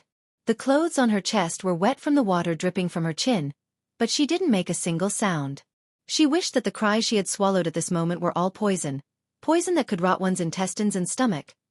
Qin Fian chased after Jiang Zhao and realized that Zhuang Yichen didn't follow. He turned around and felt that something was wrong. He was worried about Jiang Zhao, so when he ran towards Jiang Zhao's car, he called Zhuang Yichen's cell phone. "Yichen, what do you want?" Zhuang Yichen's voice was as cold as a knife. "You haven't even finished your tea. Do you think it's so cheap to book a glass room for a day? I never spend money for nothing." Qin Fian heard Zhuang Yichen's voice and suddenly had a bad feeling. Zhuang Yichen had always been ruthless. He could even deal with his biological father and half-brother without frowning, let alone a woman like Jolie who had nothing to do with him. But Jolie was Yi Er's mother, and today she came to look for Jiang Zhao. "Yichen, Jolie is my sister-in-law's mother." "You? I'm just drinking tea. Don't tell me about your family matters. I'm not interested." Zhuang Yichen hung up the phone. He was still in the glass room, at the edge of the corner of the building. He put his hands on the glass railing and looked down. There were ants in the building. Jiang Zhao had been in a bad mood recently. He could guess the reason even if Jiang Zhao didn't say it. After Yun Hongwei's death, Yun Yi didn't return to Ninth Mansion. At first, he didn't believe it, But later, he investigated and found out that Yunyi ate and lived in the dance studio. She also stayed in a hotel when she picked up her brother on weekends. As a person in the situation, he knew what was going on. Logically speaking, he was also responsible for this matter. He didn't feel anything about Yun Hongwei's death. He didn't need to feel sad for someone who had nothing to do with him. But he never expected that Zhou Li would overhear their meeting in a place like the tea room. Yun Hongwei only stopped the treatment and suddenly died in a short period of time. This was an outcome he didn't expect. After his death, the forensic doctor also did an autopsy. The medication was normal and it wasn't due to lack of oxygen. Then it must be a natural death. After you heard my conversation with Zhang Zhao, who did you tell? Zhuang Yichen didn't turn around and asked calmly. I didn't. Zhou Li was afraid of Zhang Zhao at first, but after she found out that Zhang Zhao cared a lot about Yi Er, she started to become arrogant. She was actually a person who knew how to observe people's expressions. Just like now, Zhuang Yichen didn't even turn around to look at her. He only asked her in a calm voice. She could also feel the knife rolling under the waves, about to break through the wind and slash at her. No. But I found out that the person who entered Yun Hongwei's room on the day of his death was you? Zhuang Yichen turned around and leaned against the huge glass. His body seemed to be embedded in the sky, and he looked even more powerful. What he said was pure nonsense, but he liked to hear people's uncertain answers. He used a strong and firm method to force the other party's psychological defense to collapse. Moreover, his aura was at its peak now. To him, dodging and stammering were all signs of something fishy. I really didn't. Zhou Li didn't dare to look at any of Zhuang Yichen's expressions. Even if Zhuang Yichen had a rare smile on his face, that smile was faintly discernible. It was better not to have it. At least, it wouldn't make people feel that even if he smiled a little, there was a sharp edge to it. It would make people feel that he was sinister. Then let's go and check the surveillance footage together? As Zhuang Yichen spoke, he stood up straight and straightened his collar. He raised his domineering chin, raised his eyebrows, and smiled. Thousands of flowers bloomed. Zhou Li's legs turned to jelly. She immediately held onto the flower stand beside her. Her hands were covered in mud as she looked timidly at Zhuang Yichen. President Zhuang, I definitely won't expose you. I won't. I promise, I didn't say these words to anyone. No one will cause trouble for you. Zhuang Yichen leaned forward and smiled. His lips were extremely thin. He gritted his teeth and said, But you still told others. Zhou Li suddenly sat on the ground. She knew that Zhuang Yichen owned Stars International, but she felt that the aura emitted from Zhuang Yichen's body was not the aura of a righteous person. It was more like the aura of a gangster wearing the guise of a righteous boss. President Zhuang, I was wrong. I was wrong. When I went to the hospital that day, I only whispered a few words in Yun Hongwei's ear. He was in a severe coma. How could he hear me? Other than him, I didn't tell anyone else. Zhuang Yichen's eyes darkened. Oh, then Zhang Zhao went overboard today. Zhou Li heaved a sigh of relief. I was just anxious. Zhang Zhao didn't give me the money. Zhuang Yichen sat on the chair and said calmly, Didn't he say that he would transfer it to you tonight? But what if he cheated me? Cheated you? Did you ask him how much he wanted to cheat you? I just want $1 million or so. I don't want to ask him for money every month. Zhou Li's voice was soft. $1 million or so. Ha! Zhuang Yichen was pleasantly surprised as if he had heard the funniest joke in the world. $1 million or so. Why is your appetite so small? Plucking a strand of hair from Zhang Zhao's body would cost more than $1 million, right? What did you say? He's that rich?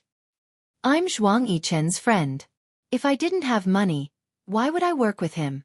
This was the truth. Money represented a kind of power. Zhou Li saw that Zhuang Yichen's smile was very natural and relaxed. I see. Thank you for telling me this. I'll tell him tonight. I'll call Yi Er now and tell him that I was talking nonsense. Zhuang Yichen slowly turned his head and sighed as if it was a pity. But, no one in High City knows that Zhang Zhao and I are friends. Zhou Li noticed that Zhuang Yichen's way of speaking was very strange. So secretive? The man's smile became more and more sly. Of course, this is a secret that can't be told. Then why are you telling me? Zhuang Yichen shrugged. I might as well tell you more. For example, the Peerless Beauty, the biggest and most high-end gambling den in High City, is mine. You probably don't know that there are 4 other underground casinos in High City, right? Those are places where you can make a lot of money every day. 2 of them are mine. The one that Ouyang Sheng sold was also swallowed by me. I now have 3 casinos, and these things can't be handled by me alone. Jiang Zhao has a share in helping me, and... Zhou suddenly felt that the situation was very bad. She hurriedly covered her ears and sat on the ground, trembling in fear. President Zhuang, I beg you. Please don't tell me. I don't want to hear any more. I don't want to know any more. I don't want to hear any more. I didn't hear anything. Awesome novel, Song Shu 566.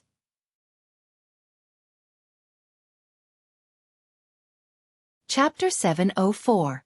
But you already know so much. Zhuang Yichen leaned his elbow on the armrest of the chair. His body was slanted, and his fingers were spread open to support his forehead. He looked at the woman on the floor who was begging for mercy as if he was looking at a clown.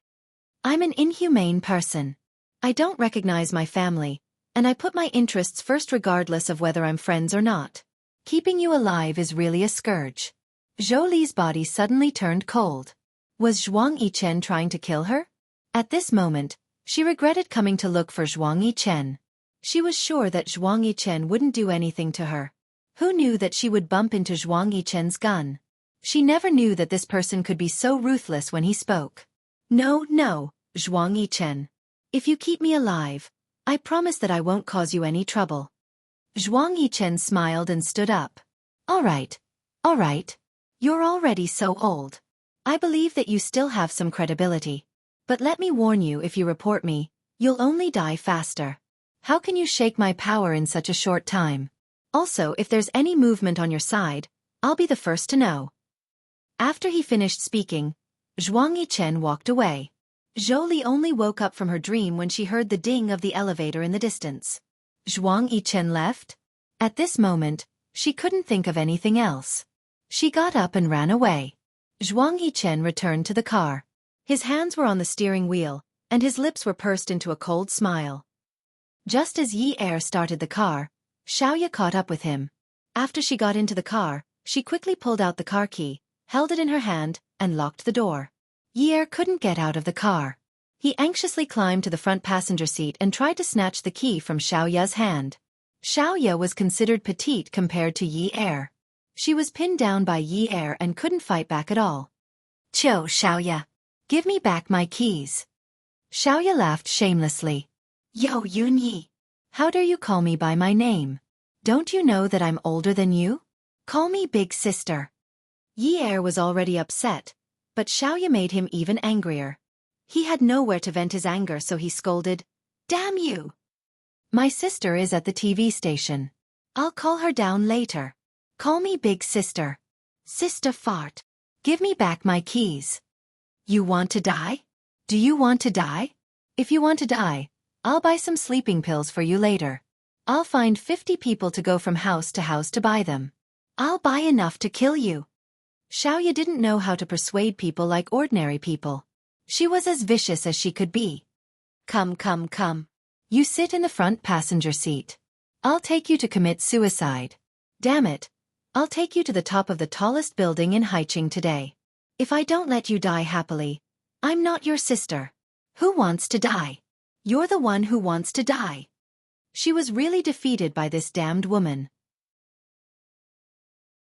When did she say that she wanted to die? The women who played together all had a strong personality. Xiaoya had been in the business for a long time. She had been promoted by Zhuang Yichen long ago, so her boss attitude was even stronger. Although she couldn't beat Yi Er in a fight or snatch things from Yi Er, it didn't mean that her voice wasn't louder than Yi Er's. If Yi Er could shout, she could shout too. If you don't want to die, why are you running so fast to reincarnate? If you don't want to reincarnate, do you want to go racing and get into a car accident? Do you think it's easy for me to chase you? My high heels cost more than 30,000 a pair. Do you think it's easy for me to earn money? Using a man's money is something that I worked hard to earn. You have to pay for my shoes. Yi was immediately rendered powerless by Xiaoya's unreasonable and pestering skills. She needed to help Xiaoya. She needed to vent and her face was full of tears. What was this woman talking about? Stop talking nonsense. Scram. Scram to where? Where are you telling me to scram to? My feet are injured because of you. If I wear a pair of shoes that cost 30,000 a pair, how many pairs of shoes that cost 30,000 a pair will I have to wear in my lifetime? This is a pair of F*King expensive feet. Now that you've injured my feet, you have to pay for it. Xiaoya, Jia. Yi was sitting on Xiaoya's lap and suddenly started crying. When she cried, her shoulders shook violently. Xiaoya, Jia. Bring me to bungee jumping. You can drive. Okay. Xiaoya originally wanted to fight to the death with Yi, but her heart suddenly softened. I'll drive. You can sit here. Before their car could leave the TV station, it was blocked by Zhang Zhao's car, followed by Zhuang Yichen's car. This time, Zhuang Yichen got out of the car faster than Zhang Zhao. He opened the car door, bent over, and said in a deep voice, "Your father's death was caused by your mother. Your mother has something to do with your father's death. You can confront her." Yi was stunned on the spot. She tilted her head and looked at Zhuang Yichen. "What did you say?" "Your mother personally admitted to me that she was there on the day of your father's death. Your father must have been overly agitated, but his body was cremated long ago. At the time, we didn't investigate in detail, so we can't find anything now. But you can confront her immediately." Zhang Zhao was standing next to Zhuang Yichen, so he heard everything clearly. He opened the door to the back seat and sat in it. "Xiaoya, please drive." If it was really Zhou Li, then shouldn't the barrier between him and Yi disappear? Yi took a deep breath. The tears on her face seemed to have dried up instantly. Even her voice was no longer trembling. "Xiaoya Jia, please drive. I'll tell you how to get there." So the person who killed her father was Zhou Li. This was easier for her to accept. She rejected that answer from the bottom of her heart. Because of this, she didn't dare to face it. Now that someone was willing to testify, she was willing to accept that everything had nothing to do with Zhang Zhao. And Zhang Zhao seemed to have suddenly grasped at a life-saving straw. He sat in the back seat and didn't make a sound. Inside the house, Zhou Li was confronted with the aggressive questioning of several people. She suddenly realized that she was in a very difficult situation. If she admitted to it, then she would lose Yi forever. She knew that Yi favored Yun Hongwei. If Yi didn't support her, then Zhang Zhao definitely wouldn't care about her anymore. But even if Yi ignored Zhang Zhao would still protect Yi. So even if she harmed Zhang Zhao, she couldn't lose Yi's protection. She definitely couldn't lose Yi. She definitely couldn't. Although the house was small, it was very clean. Zhou Li didn't dare to look at anyone. Because of her silence, every pair of eyes was strangling her. "Yi." "Mom, the CCTV showed that you went to look for Dad. What did you say to him? You agitated Dad to death, didn't you?" Zhou Li could feel Zhuang Yichen's presence behind her. Her whole body trembled. She didn't know if it was out of guilt, fear, or a genuine desire to cry. In any case, she sat on the sofa and covered her face as she cried bitterly. "At that time, I went to tell him that Xijie has grown up. I hoped that he would wake up soon and that it would be good for the family to be together. I also told him that you miss him a lot and that I was wrong in the past. I hoped that he would get better soon." Zhou Li. Welfare, Xinwu 799.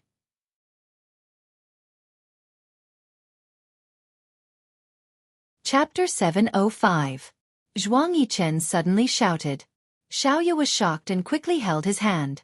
"Yichen." Xiaoya was wearing the men's soft slippers that Zhuang Yichen had taken out from the car. They were not even as high as Zhuang Yichen's shoulders.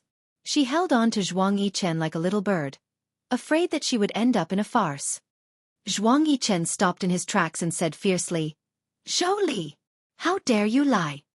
This woman actually dared to lie in front of him. Even if Zhang Zhao believed Zhuang Yichen, he should have expected that Zhou Li would not admit to it. There were surveillance cameras, but surveillance cameras did not mean that there were recordings. No one knew the content, so she could have lied. The body had been cremated, so there was no evidence. Moreover, He had an undeniable responsibility. He always felt that even if there were setbacks in his political career, he would not fail. This was the worst move he had ever made in his life. It was so bad that he was unable to salvage the situation. Zhou knew that Jiang Zhao cared about Yi Er, so she brought so many people over. As long as Yi Er wanted to take care of her, Jiang Zhao would not ignore it. With Jiang Zhao around, she was not afraid of Zhuang Yichen.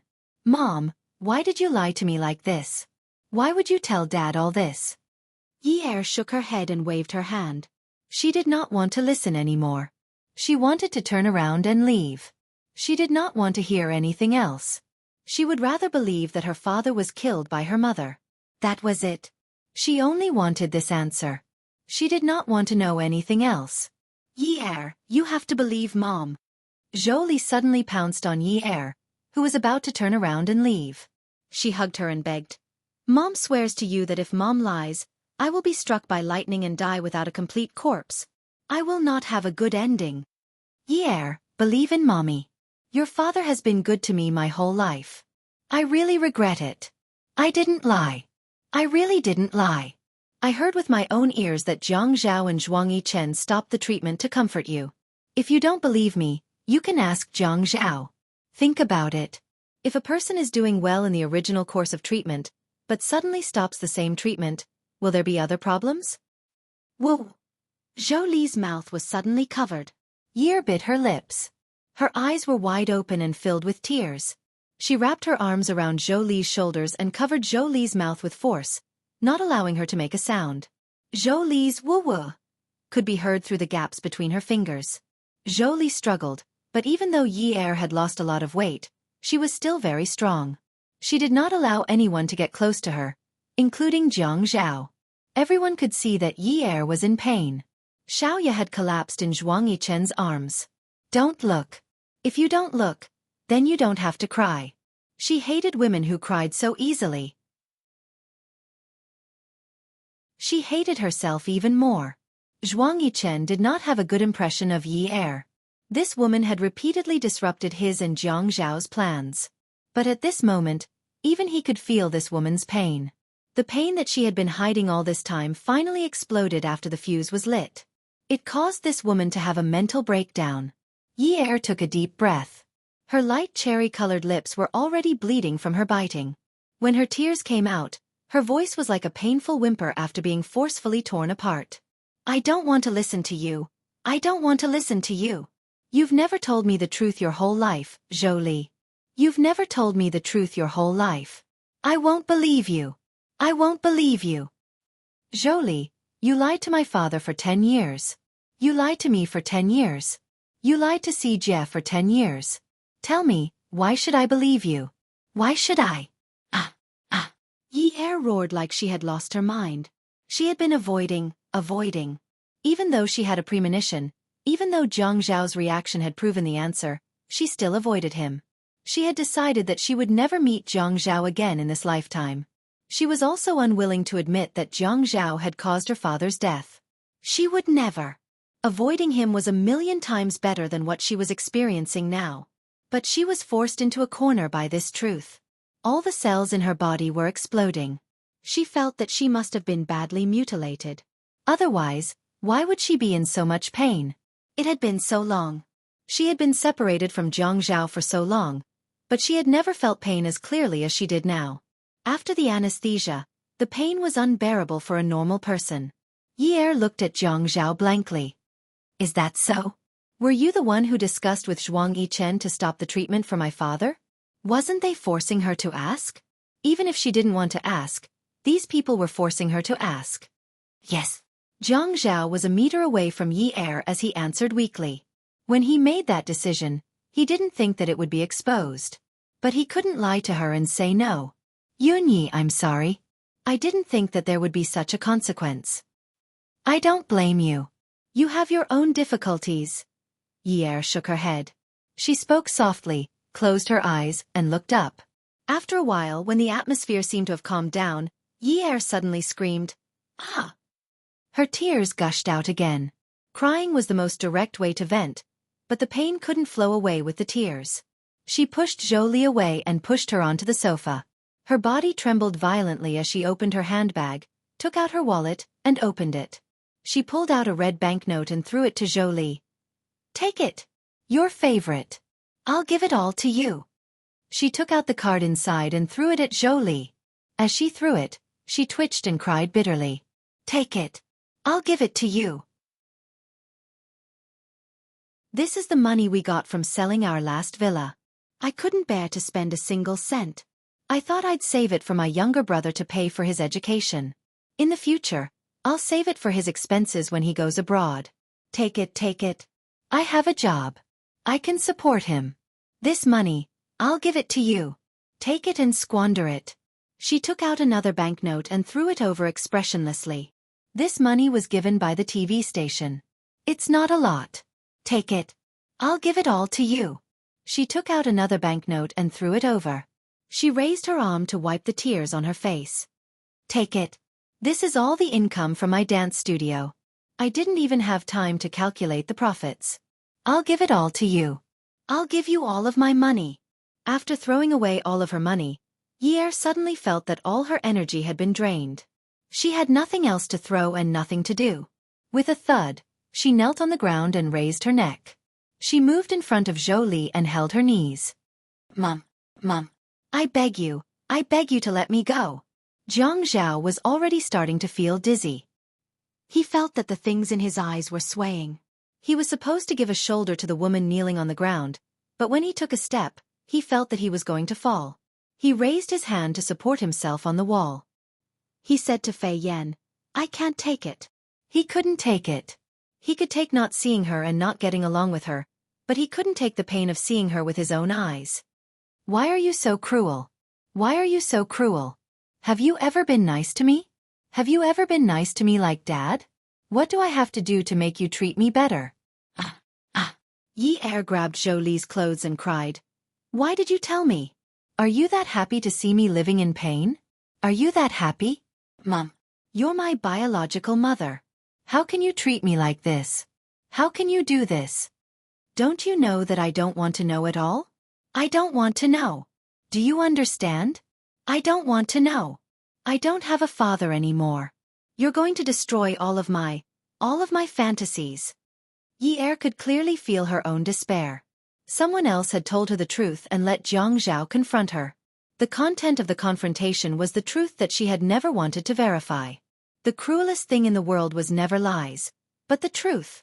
Zhou Li didn't know that Yi would lose control like this.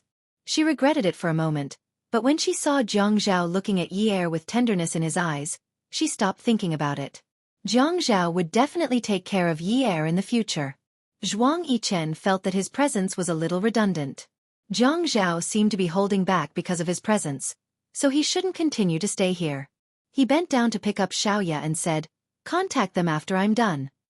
Then he walked out the door. As soon as he walked out the door, Xiaoya tried to crawl to the ground. Zhuang Yichen said coldly, "Don't you know that the soles of your feet are broken? But aren't you afraid that people will find out about our relationship? How many people in this neighborhood would know me? Do you think this is Ninth Mansion?" Xiaoya was speechless. Jiang Zhao walked over to Yi's side and helped her up. "Yunyi." Yi lowered her head and brushed away Jiang Zhao's hand. Then she bent down to pick up the other things that had fallen out of her bag. She wrapped up the empty money and put it in the bag. She took out a tissue from the small paper bag and used it to rub her face. Jiang Zhao blocked her way. "Yunyi, come home with me." Yi kept her head down and used the tissue to rub her face. "Ah Zhao," she called out in a trembling voice. Jiang Zhao was stunned. He reached out and pulled the woman into his arms. It seemed that only by hugging her in his arms could he feel more fulfilled. "Ah Zhao, I don't blame you. Really." Yi sniffed. Her voice had completely gone through her nasal cavity. She said in a low, muffled voice, "You had your difficulties. You must have had a hard time during those days." Yi didn't know why, but every time she said these words of understanding, her heart ached. But. Her hand rested on his chest and happened to touch his lips. She bit down hard, trying to use the pain here to cover the pain in her heart. "But Zhao, I can't say that Dad's sacrifice was worth it. I know that Dad deserved it. I know that you're suffering, but I can't say that Dad deserved to die. I really can't say it. I can't think that way in my heart. Do you know? It wasn't that Jiang Zhao didn't understand Yi Er's despair, but there was nothing he could do. He stroked Yi Er's hair and said, Yun Yi, I know. I know that I didn't do a good job. I made you unable to forgive me even if you wanted to. Let's go, Yi Er said plainly. I don't want to come here anymore. She wasn't the most upset about having such a mother. She was the most upset that he had something to do with her father's death. The most upset was that Jiang Zhao admitted that he had something to do with it. No one was willing to lie to her. Okay. Zhao, let's get a divorce. I don't want anything. You've given me too much. We can talk about anything other than divorce. We can live separately. You can go to work in peace. I'll take care of Xijia. Hey, I'm going to move my things tonight. Don't come and pick me up. I'll go by myself. Okay. Her father and husband fell into the river, and neither of them knew how to swim. Who should she choose to save if she jumped into the river? Yi Er wanted to jump into the river herself. She swam over, thinking that she could save both of them. She wouldn't give up on either of them. Because if she saved one of them, she would suffer a lifetime of pain for the other man. She wanted to be like Jiang Zhao's answer. She wanted to carry one and hug the other. But that was the weight of two men. One of them was a father who had loved her since she was young. He spoiled her and spoiled her. As his daughter, she felt that being a child was the happiest thing in her life. She would have the most beautiful and lively childhood. Welfare, Song Shu 566.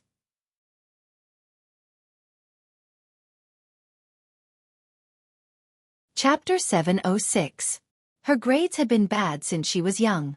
When people laughed at her, her father picked her up and said, My Yi Er is good at everything except her grades. My Yi Er's grades aren't bad either. There are many who are worse than her, so my Yi Er is better than many others.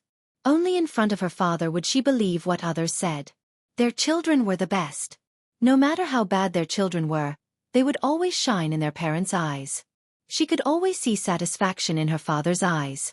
Even if she wasn't good, he was still satisfied and thought she was the best. Even if there was bitterness later on, the sweetness of the past couldn't be forgotten. Who was the one who said that a daughter was her father's lover in his previous life? She had said it countless times.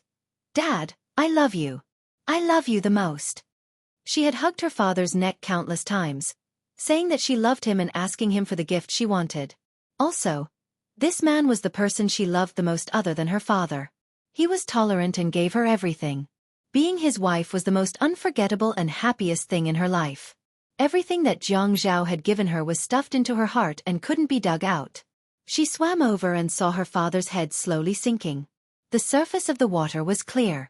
Before her father sank, she seemed to have seen her husband kick him. She realized that she was sinking too. Zhuang Yichen sent Xiaoya back to Qingfeng Garden and left. In the private room of the peerless beauty Zhaojun, Zhuang Yichen slowly raised the dice cup in his hand and shook it in the air. The dice in the cup knocked back and forth softly, but not a single one fell out. Then, the knocking sounds became more and more frequent and louder. It sounded like simple steps, and the more nervous they became. His gaze was fixed on the scarred-nosed man standing in front of him. His eyes were cold and cruel. Although Zhang Ao is a fierce dog, it's good. But it's expensive and hard to find. It's too easy to find the owner. But hunting dogs are also easier to find. It's too hard to find wild dogs in the city. If you want to get them out of the city, you'll have to go through a toll station. Some things might cause unnecessary trouble. Scarface's analysis made sense.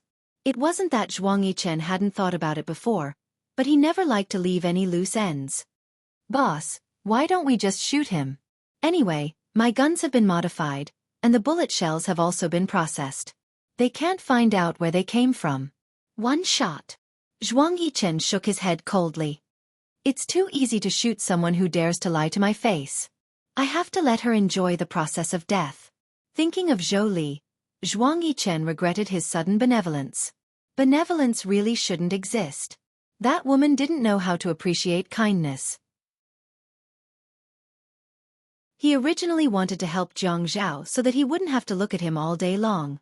But in the end, he didn't help and was bitten by Zhou Li. She even broke the deadlock and made it irreparable.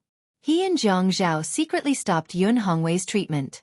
It might have caused Yun Hongwei's death, but he believed that Yun Yi wouldn't report them. The reason couldn't be more simple. Thinking of her behavior in Zhou Li's house, he could guess that even if Jiang Zhao killed Yun Hongwei in front of her, she would jump off a building. She wouldn't report Jiang Zhao. So he and Jiang Zhao were wrong, but that Zhou Li couldn't be left alive for even a moment. The scarred nose trembled. The young man in front of him looked like a crowned jade, but his heart was like a demon. He never dared to betray and hide things. There was a kind of person who had this kind of aura. You had never seen him kill people, but you could see from his eyes that killing people was as simple as raising the corner of his mouth. Boss, I know some factories in the East like to raise animals like Tibetan AO. Because it's too remote for the safety of the factory, so. Zhuang Yichen also knew, but the factory also had to consider the safety of the employees. The dogs must be locked up in big iron cages. Then what's the use of keeping the dogs in cages?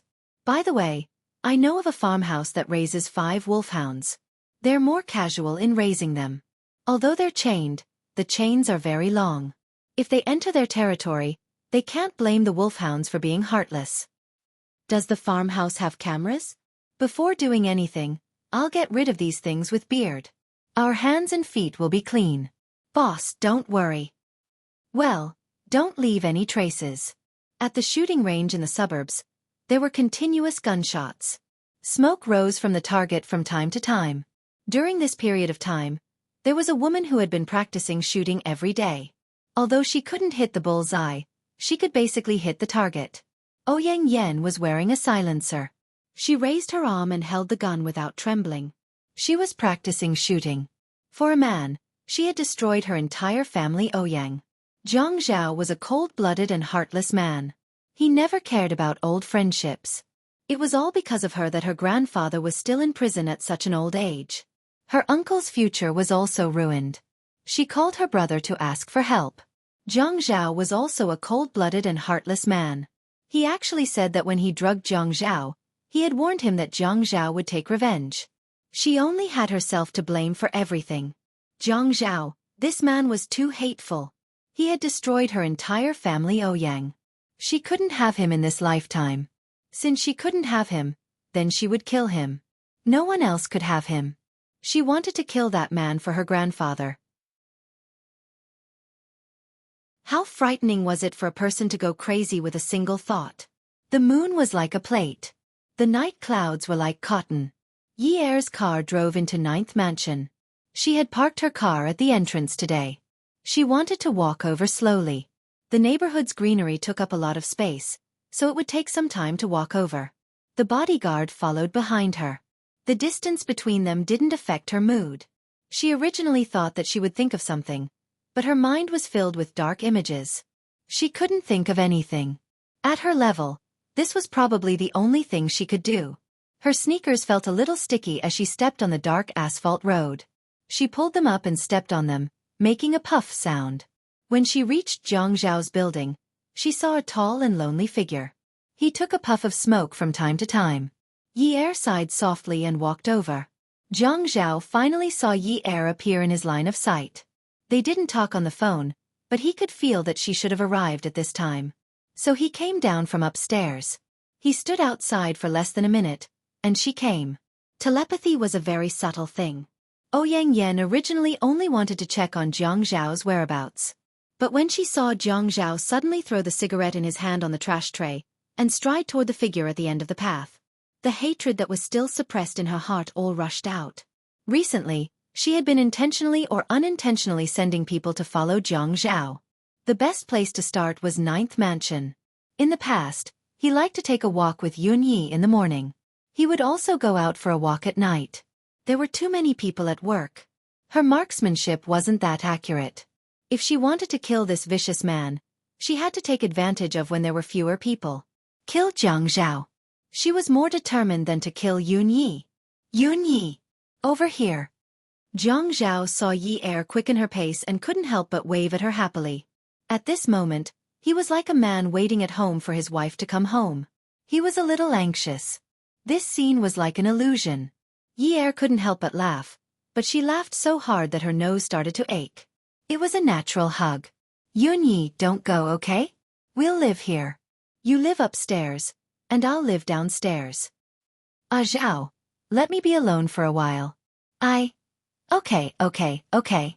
You can be alone for a while. I won't disturb you and I won't call you, but... Jiang Zhao hesitated for a moment. But Yunyi, we're not divorced. You can't. You're still my wife, okay? Yi Er was very tall. At this moment, she was being hugged by Jiang Zhao.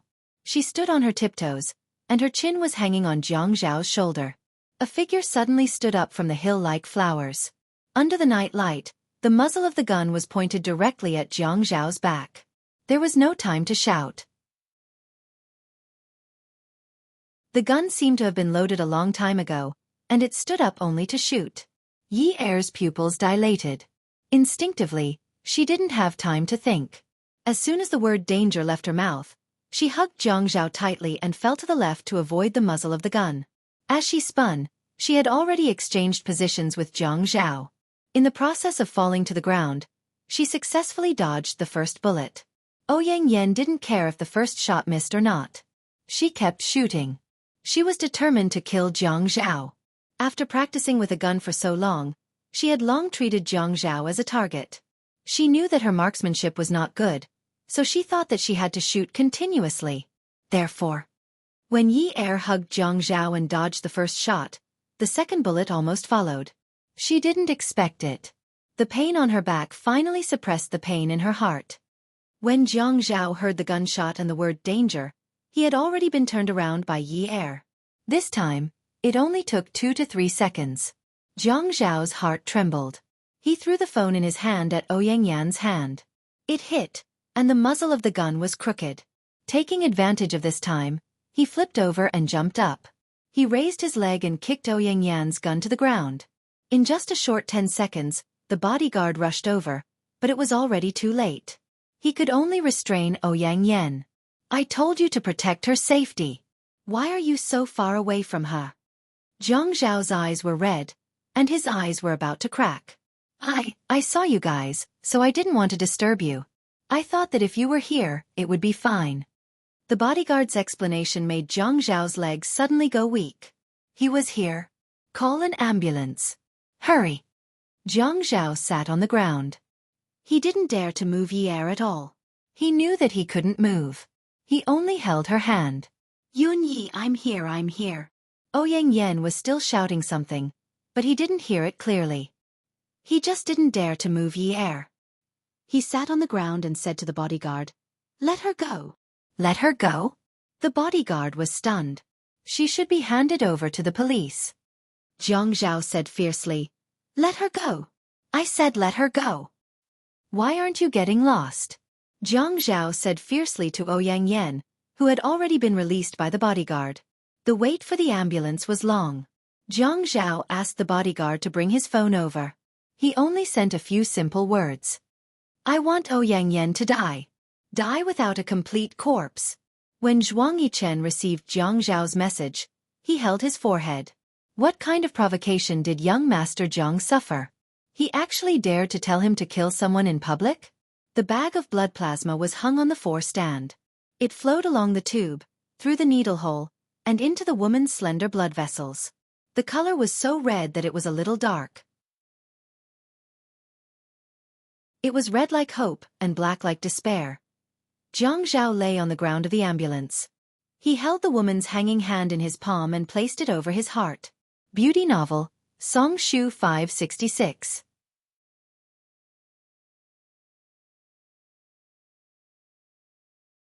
Chapter 707. Yi Er's lips were a little green and dry. The gunshot wound was on her back. She was lying on the bed with her head propped up on the side of the bed. Her hand was still nestled in his chest. She looked at him lying on the ground, looking at her, watching the tears in his eyes flow out. Her back was still wet. Other than the pain, she could also feel something wet flowing on her skin. Her hand was held in the man's hand. She saw that he was afraid, so afraid that his lips were trembling. Yi Er was also afraid. She felt that her strength was almost gone. If it weren't for the man holding her hand, She would feel that her entire body was about to turn cold. She couldn't feel any warmth at all. In the past, when she placed her hand in his palm, she could feel the dry warmth. It was so reassuring. But now it was all gone. It was disappearing bit by bit. Her senses were disappearing. She could not feel any warmth. Jiang Zhao, Yun Yi, don't talk. Let's not talk. We have blood. We have blood. Let's go to the hospital first. We'll talk when we get there. Just look at me. Don't sleep. The doctor said that the bullet was near the heart. It might have hit the heart. They had to go to the hospital to be sure. He felt that every word she said now was exhausting her energy. She did not need to speak. She just needed to keep her eyes open. Jiang Zhao. Yi did not like herself like this. Her voice was so weak that she could not even hear herself clearly. She wanted to say a whole sentence, but she could not even form a sentence. Some of her consciousness was no longer listening to her. She saw her father. Her father's embrace was actually very warm. He was calling for her, but she saw the man lying on the ground. He was so helpless. He held her hand as if he was holding on to a life-saving straw. He was like a person who was about to drown. He was so pitiful. It turned out that love could really make people give up their lives at a critical moment. Actually, other than this, she had not given him anything. But even this would become a burden for his life. It turned out that even if she did something for him, it would become a burden for her. Actually, she never wanted to be a burden. Jiang Zhao, actually Yun Yi, if we don't talk, you're afraid that there won't be any sound. I'll tell you. Don't talk. I'll tell you a joke. Yi shook her head gently. She gathered all her strength in her throat, wanting to finish what she wanted to say. Jiang Zhao, I never loved you. I did it all for my father. From the beginning, I've been using you. I've been using you. Now my father is dead.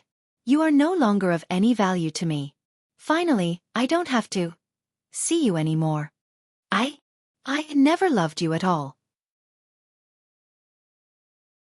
In order to get you to help my father, I had to go against my will to please you. You wanted my love, so I told you that I loved you. Whatever you wanted, I would give it to you. That was all because of my father. Now that my father is gone, I don't have to lie anymore. Sigh, I don't have to face you anymore. I don't have to put up with you anymore. You divorce me and let me find a man I love. Seeing that I've served you for so long. The woman's lips were a little pale. The unique siren of the ambulance sounded on the asphalt road, reminding the cars on the road to give way. There was a dying patient in the ambulance. The roads in the city were busy even at 9 o'clock at night. Jiang Zhao, I never loved you. I never, ever loved you. It was all because of my father. I lied to you. Because my father is my everything. From the beginning he was. Before she fell into darkness, she could slowly stop feeling pain. Jiang Zhao listened and took in everything. He held Yi's hand even tighter. He nodded and went along with her words. Those words couldn't hurt him at all. Well, since that's the case, shouldn't you make it up to me? You used me for your father. Don't you feel sorry for me? You feel like you owe me, don't you? Since that's the case, you have to pay me back. Sigh. Yi didn't even have the strength to shake her head. Sigh. He placed her cold hand on his chest to warm it up. He lay on the ground. The woman's tears fell drop by drop onto his chin. Do you think you don't owe me anything other than this? You've made me so picky. Do you think you can just let it go like this? Do you think that I, Jiang Zhao, am an easy person to get along with? I won't let it go just like this. You didn't find me a wife who can cook as well. Why should I let you find someone you love? I'm not that kind of person. I'm not. Yi was sent to the military hospital. The doctor who operated on her was an experienced and outstanding doctor. Bullets, shrapnel, and blades. Those injuries that were considered rare in other hospitals were normal here. But the bullet had brushed past her heart. The danger of removing the bullet made it impossible for her to be at ease. Ouying Yen left Ninth Mansion. She could still be considered calm. It had something to do with her temperament. Just like this time, when she was determined to kill Jiang Zhao, she didn't rush up and stab Jiang Zhao twice. Instead, She checked the time and place to find the best opportunity to strike. To her, today was a pity. Zhang Zhao wasn't dead. Only Yun Yi was dead. A woman like Yun Yi wasn't a threat to the family Ouyang. Zhang Zhao was the real scourge. She hated him as much as she loved him in the past. Zhuang Yichen looked at Zhang Zhao's message and called Zhang Zhao. What's the situation? Yun Yi was shot. He heard Zhang Zhao's sobbing voice and the sound of an ambulance. Needless to say, he had already guessed it. Zhang Zhao was like him. He never liked to leave any loose ends behind.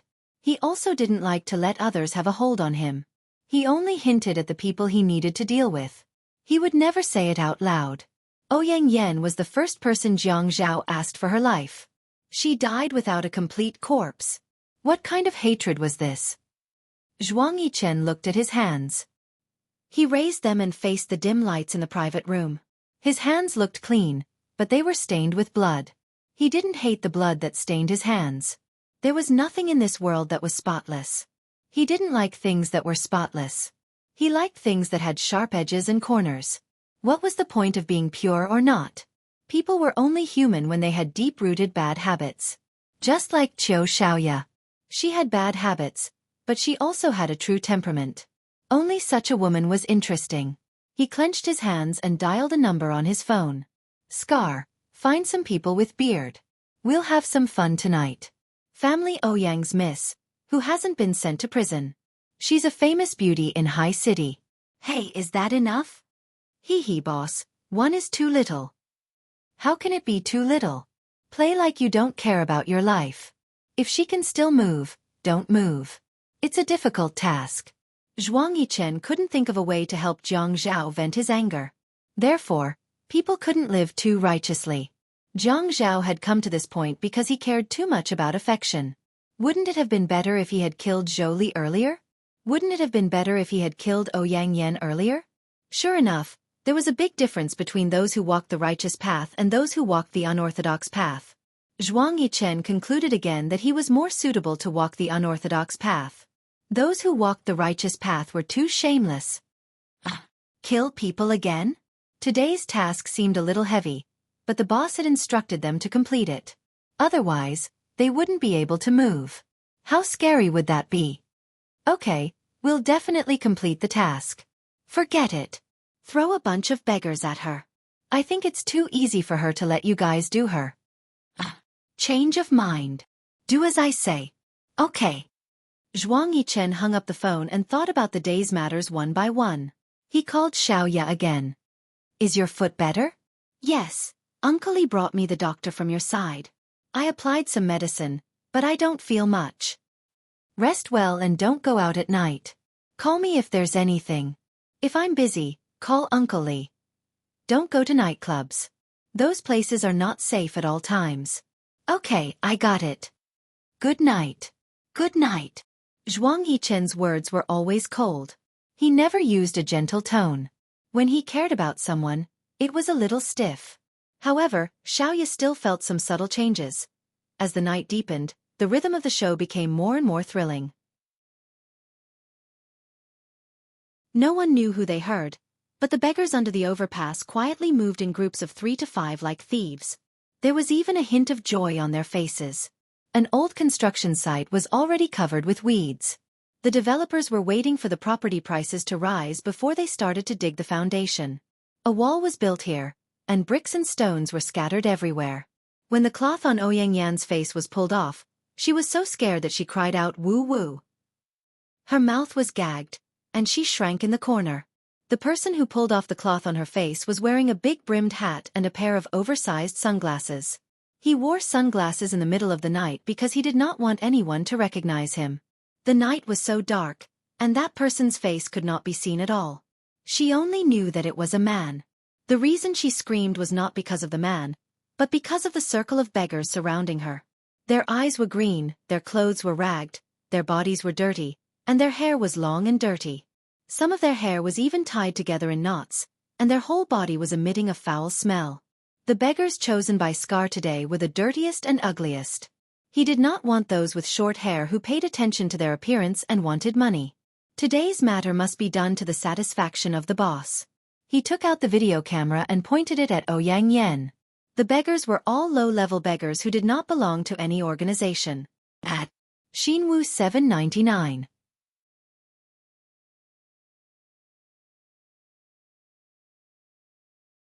Chapter 708.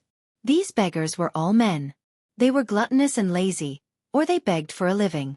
If they really got money to satisfy their physiological needs, they could only go to the women who stood on the street for 10 or 20 yuan.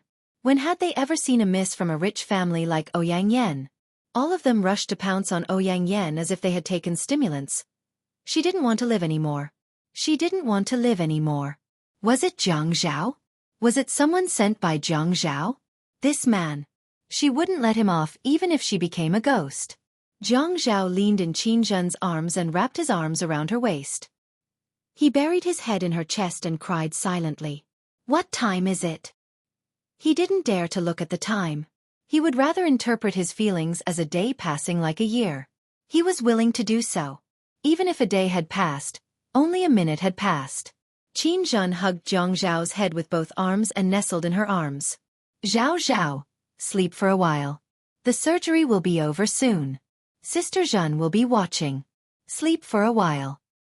Sister Zhen, you're not allowed to say that Yun Yi is bad in the future. You can't even think that in your heart. Okay, Sister Zhen swears to you that I won't say anything bad about Yi Er in the future.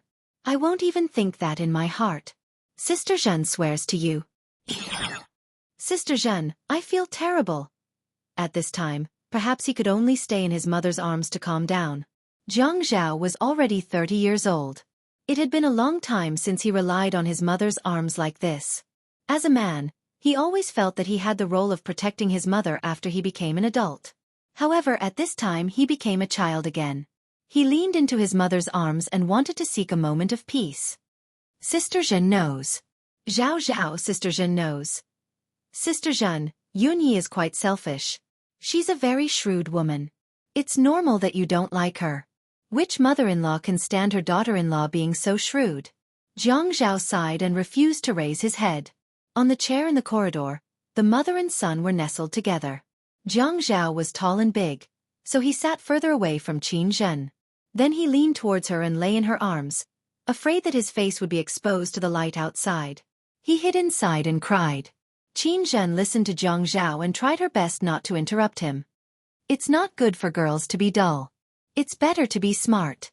Jiang Zhao took a deep breath. His muffled voice was filled with unwillingness.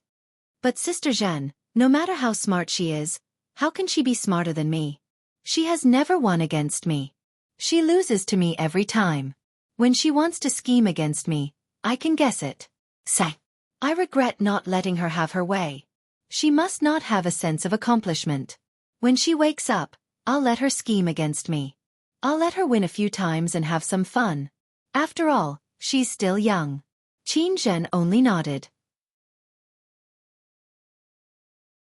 Yeah, you're a man. It's only right for you to let her win. Jiang Liqing sat opposite them and watched his ex-wife hugging his son. His son was crying in his ex-wife's arms, and his ex-wife was crying in her arms. As for him, Jiang Liqing stood up and walked in front of Qin Zhen. Then he sat down beside Qin Zhen and stretched out his arms, hugging his son and ex-wife in his arms. Qin Zhen trembled. She turned her head and looked at Jiang Liqing blankly. He pressed his forehead against hers and said softly, I should have let you have your way. I should have. Qin Zhen's heart trembled. She hurriedly lowered her head and pressed her face against Jiang Zhao's head. She hugged Jiang Zhao even tighter. The surgery was long and endless. When Jiang Zhao closed his eyes, the bag of blood swayed in front of him. Qin Fian raised his wrist and looked at his watch. Time really passed quickly. Everyone's time passed quickly, whether it was in the operating room or his. The surgeon was the best surgeon in the military hospital. Jiang Liqing's arm was still long enough to hold Qin Zhen, so he patted Jiang Zhao's back in Qin Zhen's arms. Zhao Zhao, these doctors are very good. You have to trust your father. Okay, Jiang Zhao replied faintly.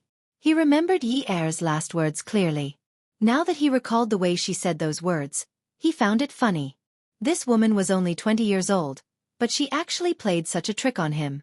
In the past, when he did not know whether he loved or hated her, He would overthink and be jealous.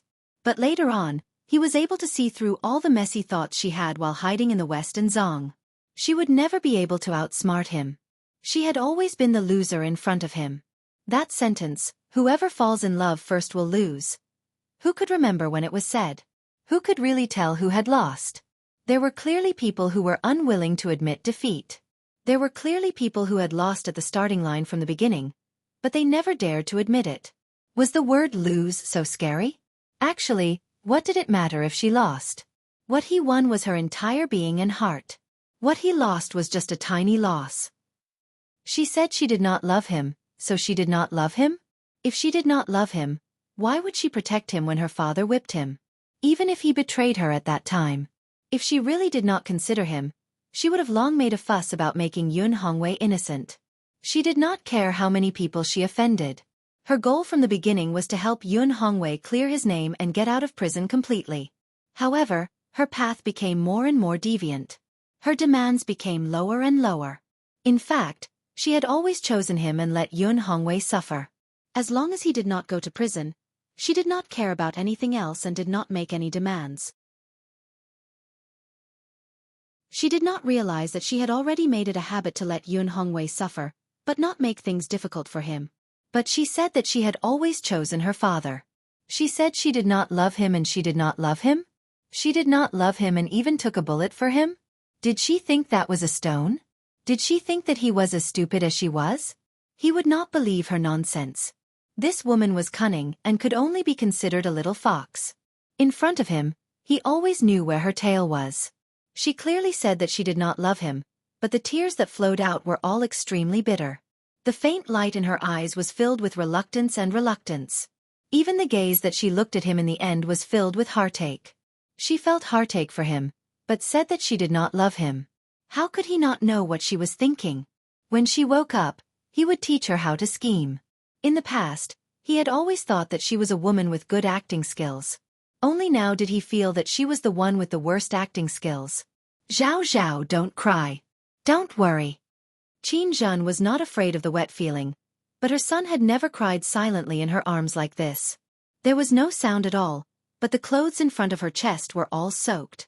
Jiang Zhao replied with a faint, Actually, her injuries aren't that serious. Jiang Zhao thought that his words could completely convince himself. Even if he forced himself, he could completely make himself believe that he had the ability to make himself believe in himself. Jiang Zhao could not help but admit that he was a little obsessed. When he was convincing himself, he closed his eyes tightly and buried himself in his mother's arms. He felt the darkness. In the darkness, he searched for the light that he wanted. In the light, there was the smile of his beloved woman. Those fake stubbornness, those fake flattery. He did not want to think about those disputes and conflicts. He only remembered that under the fiery red maple leaves, her confident gaze, she said that she wanted to marry him. If she hadn't taken that step, where would those noisy and peaceful days come from? If there was one thing that she had really schemed against him, it was probably only this matter. She had schemed and won. However, she had the advantage of being able to scheme and win. That was the advantage that he had long admired her.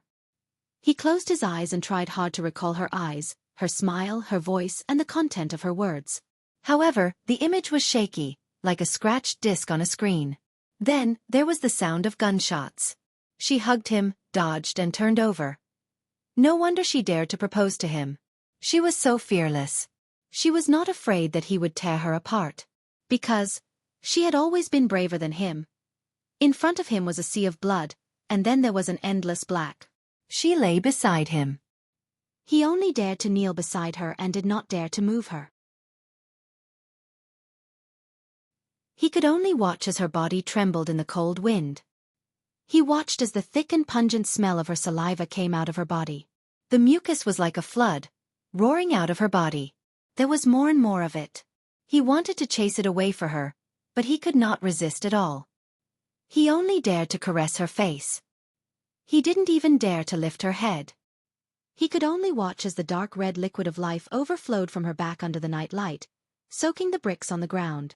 There was so much blood that it was as if a river had suddenly appeared in front of him. He didn't want to think about those scenes that had shattered his self-confidence, but he couldn't help it. She thought about the way he looked at her while lying on the ground. Her eyes almost lost their light, just like a candle that was about to burn out.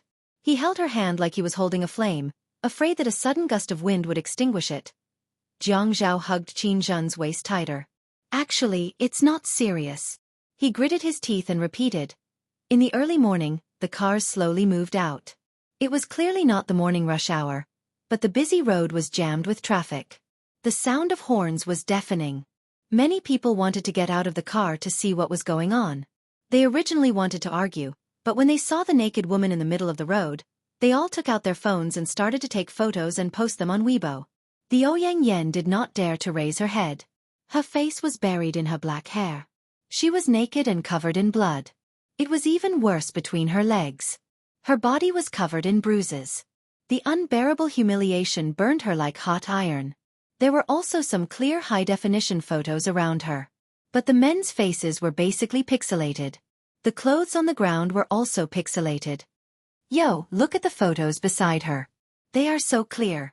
God. It's so disgusting. It's all these disgusting people who are messing with her. Her hair is so disgusting and dirty. Damn it, 4P. Isn't this too heavy? It's even heavier than the old teachers. Wow, the woman in this photo has good skin and a good figure. How did she end up so miserable? What a pity. Yo, I see. Isn't this Ouyang Sheng's granddaughter, Ouyang Yen? It's an inspector. God. Inspector? It's over. I've already posted it on Weibo. Will the relevant departments come to find me? It's over. It's over. Ouyang Yan's last bit of consciousness, her last bit of strength, all poured into her instinctive trembling. These bastards. The glorious past was endless, but now the ending was miserable. She did not dare to raise her head because she was naked. Come and see. Song Shu 566.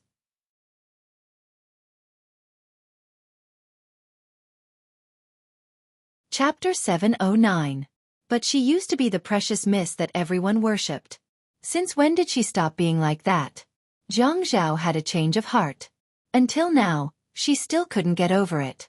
She couldn't understand. Yunye's looks were only above average. She was a little taller and had a good figure. Everything else was useless. Men were all cheap. They liked to throw themselves at others. They didn't want a compatible family background, but they chose a burden to show off their ability. At the end of the day, Jiang Zhao was a cheap man. Ouyang Yan's broken nervous system was on the verge of breaking down. Hate, anger. Jiang Zhao had destroyed the last bit of her dignity. That man still couldn't figure out what the hell had transformed into. He was actually so sure that the child in her stomach wasn't his. What the hell had transformed into him? Originally, she had only wanted to test him, but he had been so ruthless. At this time, Ouyang Yen already thought that she was a broken pot.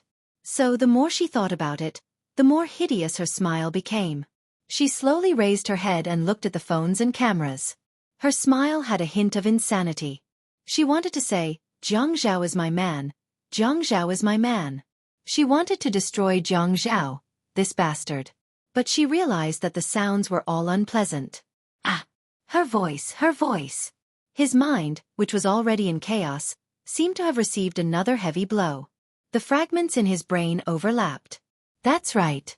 Last night, that bastard cut off her tongue. At that time, she was in so much pain that she almost died. But now, it didn't hurt anymore. Was it really like what they said? Did they apply a lot of anesthetic on her? Her whole body trembled like a sieve. She sat on the ground and looked at the electronic products, screaming, Ah! Those bastards! Humiliating people? Who else could it be other than Jiang Zhao? Jiang Zhao! I won't let you off even if I become a ghost. Hearing the sound of the police car in the distance approaching, Ouyang Yen suddenly jumped up and crazily rushed through the crowd. Her clothes were damaged and dirty. The crowd couldn't avoid her in time. The Ouyang Yen rushed to the road. A naked woman was walking on the road. Sighing. Ouyang Yen knew that someone had called the police. She would not go to that kind of place. Grandpa was in that kind of place. She would not go. She would not go. If Grandpa knew about what happened last night, he would definitely be angered to death. He rushed towards the speeding police car with its siren blaring. The speed of the police car wasn't slow to begin with, and with the siren on, the other cars moved out of the way. The road was even wider, and the speed at which they rushed to the crime scene was even faster. Bang! A body abruptly slammed into the car and bounced 20 meters away. His originally broken body became even more mangled after crashing to the ground from the air. His eyes were looking in one direction, and there was a look of fear and unwillingness on his face. Even when he stopped twitching at the last moment, the unwillingness in his heart still didn't disappear. The scattered photos of beggars raping a woman were confiscated, and the police filed a case for investigation. Meanwhile, in Qiu Xiaoya's duplex apartment in Qingfeng Garden, Zhuang Yichen was on the phone in the living room. However, when the other party finished reporting, he frowned in dissatisfaction. She died just like that? Wasn't it too fast? She should have endured for another 2 days before dying. It seemed that he had overestimated her endurance. Boss, the police are investigating now. Did you leave any clues behind? No. Don't worry about that. Then let them investigate. Zhuang Yichen hung up the phone and looked at the clock on the wall. Actually, he should have gone to the hospital, but his relationship with Jiang Zhao wasn't that public yet. How could he visit Jiang Zhao's wife before they found out that she was injured? He wondered how Jiang Zhao was doing now. Actually, he wasn't this worried when Jiang Zhao was being investigated last time. However, when he called Jiang Zhao yesterday and heard the uncontrollable sobbing, he guessed that Jiang Zhao was probably on the verge of collapse. Zhuang Yichen returned to the bedroom. An inexplicable fear crept into his heart. He didn't like this kind of emotion. It only appeared in his dreams in the middle of the night. Where did it come from in broad daylight? Looking at the woman sleeping like a corpse on the bed, he couldn't fall asleep. He lifted the blanket and crawled under it. He hugged Xiaoya's waist and nuzzled her neck. Xiaoya. Yes. Your shop has reopened. Why aren't you as active as before? Xiaoya ignored him and continued sleeping. I like to sleep in. I used to be like this. I work at night as a designer. Don't you know? But you've been like this recently. Speaking of which, YA had been reopened for so long, but she didn't seem to care at all. In the past, it was as if she had been injected with chicken blood for the sake of YA. Xiaoya's eyes were still closed. She muttered impatiently. Why should I work so hard? If you want me to make money, you can move your finger and I'll be full of money. If you want me to die, you can move your finger and I'll be back to square one night. I'll be exhausted to death. Zhuang Yichen was slightly stunned. He heard the woman's even breathing. In the past, she wouldn't have dared to speak to him with such an attitude. However, she was smart. Just because she didn't think of it in the beginning didn't mean that she wouldn't think of it later. It seemed that she had already guessed that her debt and the closure of the shop were manipulated by him. Although she didn't point it out, her attitude was clearly protesting against him in a negative way. Then, are you going to stay at home every day? Don't you find it annoying? He always felt that women should find something to do. Otherwise, they would lose some of their brilliance. When she asked him to help her with her career, he really felt like his eyes had lit up. After all, she was only 21 years old at that time. How could a girl at that age have any ambition for her career? Now, she was living in reverse. It's better if you get tired of me as soon as possible. Xiaoya just closed her eyes and answered casually and heartlessly. Zhuang Yichen's face darkened. Little demon Qiu. Get the F***ck up. The position of the sun continued to follow the trajectory of yesterday. It went from east to west, from dark to bright, and from bright to dark. However, the trajectory of a person was always different from yesterday. There was always a deviation. Yesterday, he looked clean and tidy, but today, he was unshaven. Yesterday, he still had some hope. Today, as he looked at the door of the operating room, the thing in his heart that was as firm as a century-old tower began to shake with the movement of the earth's crust. Pieces of bricks and stones fell from the top of the tower. It was terrifying. Because he was afraid that the foundation of the tower would be overturned. Jiang Zhao held such feelings in his heart as he stared at the door of the operating room without blinking. He even suggested changing the chief surgeon. He was worried that the doctor would be tired. Most people wouldn't be able to withstand such a long operation, right? What if he wasn't careful? Bah! Jiang Zhao spat at his own thoughts in his heart. Jiang Zhao calmly considered the details. He even took the opportunity to. When there was a break in the operation, he went home and brought Yi'er's underwear, slippers, towel, iPad, and computer to the hospital. He said that the operation would be over by the time he came back from home. Before the operation was over, he shuttled back and forth between the operating room and the ward. Later, he would go back to the ward to check if the pillow was placed properly and if the blanket was lifted. If she came out, she couldn't put the blanket under her body. He even went back to the bedroom at home to take down the curtains and brought them to the hospital to hang them up. He felt that Yi'er would sleep better in a room with such curtains. After all, she was the one who chose those things, so it must be something she liked. He didn't let anyone help him. He actually hadn't done these things before, but when he did it, he was serious and immersed in it as if he had practiced it countless times. Qin Fian watched Jiang Zhao busy himself and didn't sleep the whole night. He followed behind Jiang Zhao and couldn't help at all. He was anxious and sad. The last time Yi'er was kidnapped, the operation didn't take so long. Jiang Zhao also didn't look for trouble like this. Qin Zhen had already fallen asleep in the waiting room. She was really old and couldn't take it anymore. Jiang Zhao had just hung up the curtains when he started looking for a thermos to wash. Qin Fian grabbed Jiang Zhao's hand that was holding the thermos. His eyes reddened. "Brother, don't wash it. You've already done it 3 times. Jiang Zhao was stunned. It was as if the strength in his hand was suddenly pulled away. With a pang sound, it fell to the ground, and the bladder inside was shaken to a pang sound. Jiang Zhao was jolted back to reality by the sound. He rubbed his forehead anxiously and was about to raise his wrist to look at his watch when he suddenly used his other hand to cover his face. He shook his head and saw the broken pieces on the ground. He had a sudden realization.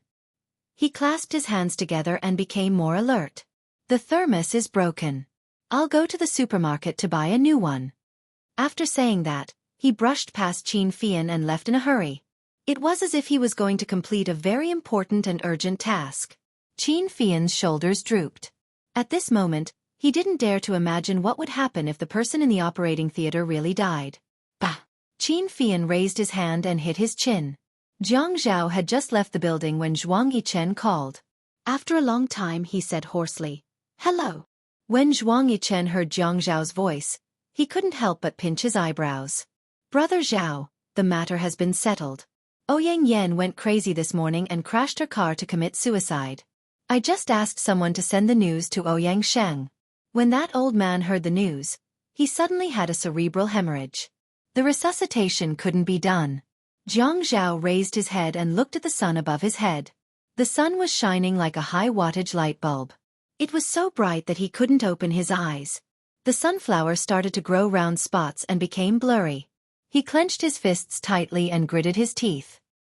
He made a difficult goo-goo sound and squeezed out a few words from between his teeth. "That's it." Zhuang Yichen was shocked. "Brother Zhao, you found the ideal solution in the shortest time possible. I think it's better than disfiguring her and tearing her tendons." "That's true." Zhuang Yichen could hear the tiredness and hatred in Jiang Zhao's voice. There was also a momentary sense of powerlessness. He couldn't bring himself to say the words of a deal in the past. "I did this for you for free. You don't have to pay me back." Jiang Zhao interrupted him. "No, you must pay me back. I'll pay you back when she's out of danger." Zhuang Yichen could only say, "Okay. When Mrs. Jiang wakes up, I'll pay you back. When Mrs. Jiang wakes up, I'll definitely ask you for some benefits. It's a promise." Looking at the sun above his head, he finally couldn't stand the light and closed his eyes. He wiped the tears from the corners of his eyes, hung up the phone, and strode out of the hospital. "Yun Yi, your husband doesn't like to owe people favors. When you wake up, I'll pay you back. You have to work harder and let your husband pay off all the debts as soon as possible. It's uncomfortable to owe people a debt. You don't want me to feel uncomfortable, right? Add Xinwu 799.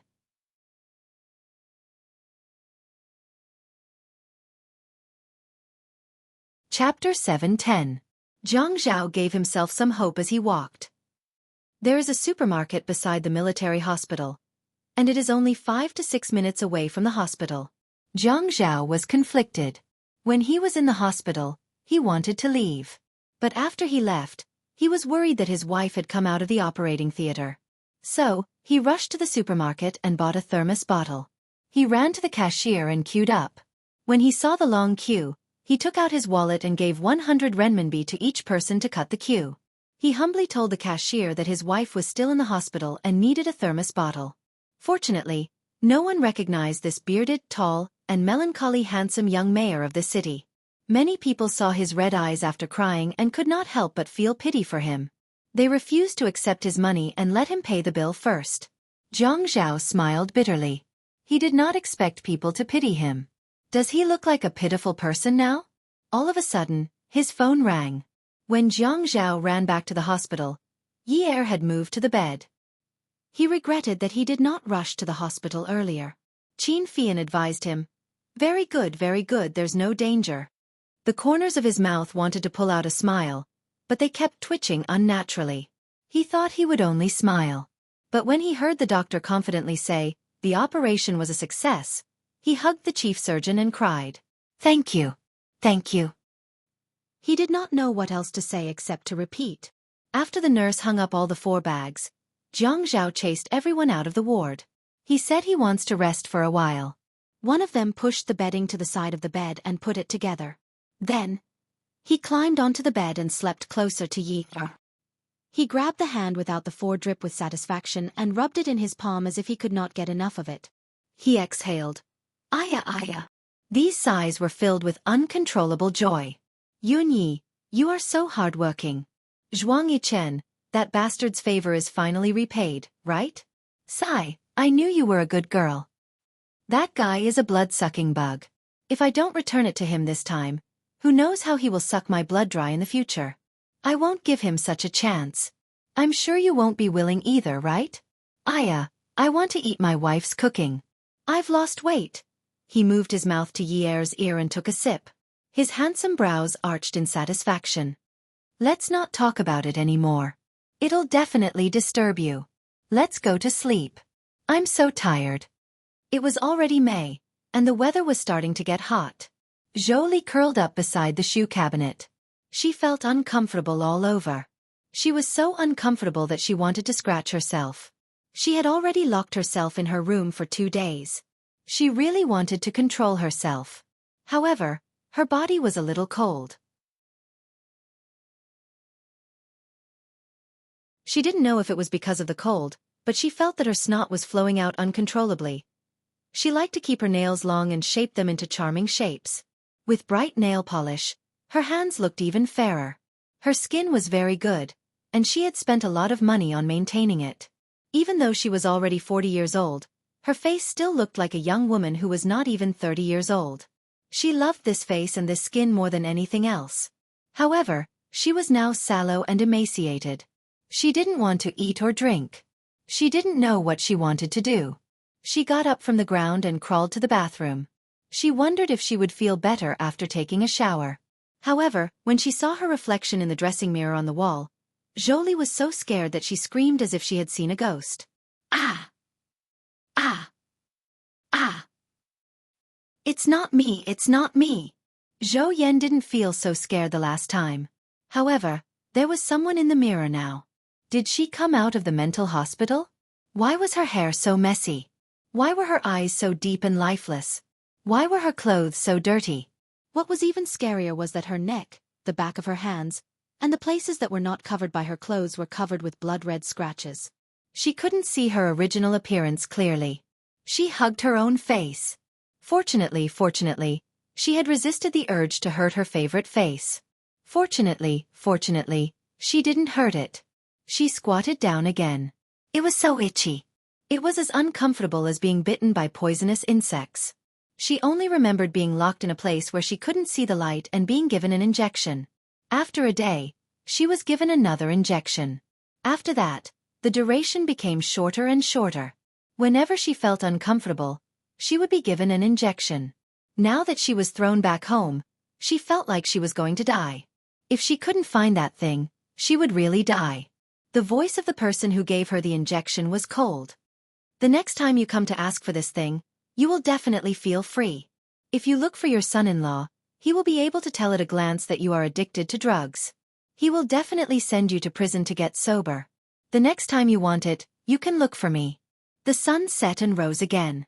What was the date, day, and time? She couldn't tell.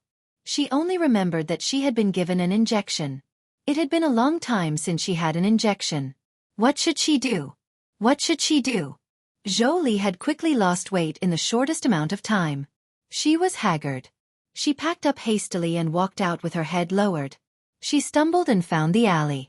The roof was like a black shed. It was a dirty and messy place. The top of the alley was sealed, waiting for the people who had been giving her injections for the past few days. Don't look for me. I have no stock here. How can that be? Big brother, how can there be no stock? Yes, there's no stock. Go buy it on the black market. Be careful. Don't be targeted by the police. They will send you to prison. The boss said that Zhou Li was a brainless person. Sometimes, it was better to scare her. It was true. She was addicted and didn't quit. She was afraid of being caught by the police. However, her face was still very beautiful. Just looking at it made people want to press her against the wall and *ck her. However, the boss said that he could do it with Ouyang Yan, but not with this woman. Otherwise, he would humiliate someone he couldn't afford to offend. He couldn't torture her in such a way. Therefore, even if he felt that this woman was so beautiful that he wanted to commit a crime, he thought about it and let it go.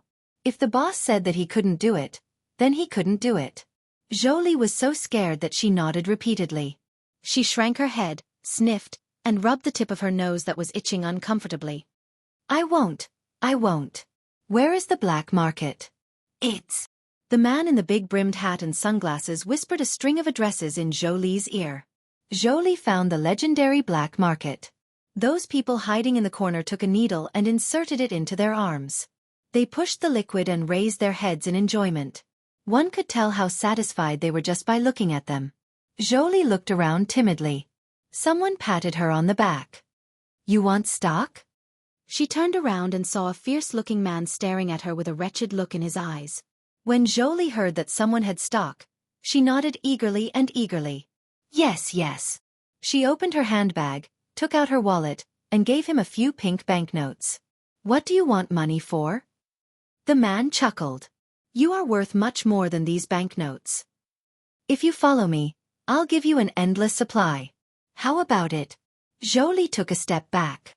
I'll ask someone else to buy it. Haha, see if anyone here will sell it to you. The people around, including those who had been injected on the ground, began to laugh strangely. Zhou Li couldn't help but tremble. She couldn't stand the feeling of not having drugs. She had already reached her limit. She grabbed the man's arm and said in a daze, I can do whatever I want with what you give me. Ad, Xinwu 799. You're tuning in to the Xiaofan's Wuxia Tales YouTube channel. Don't forget to subscribe and join us on this journey to catch the most captivating stories.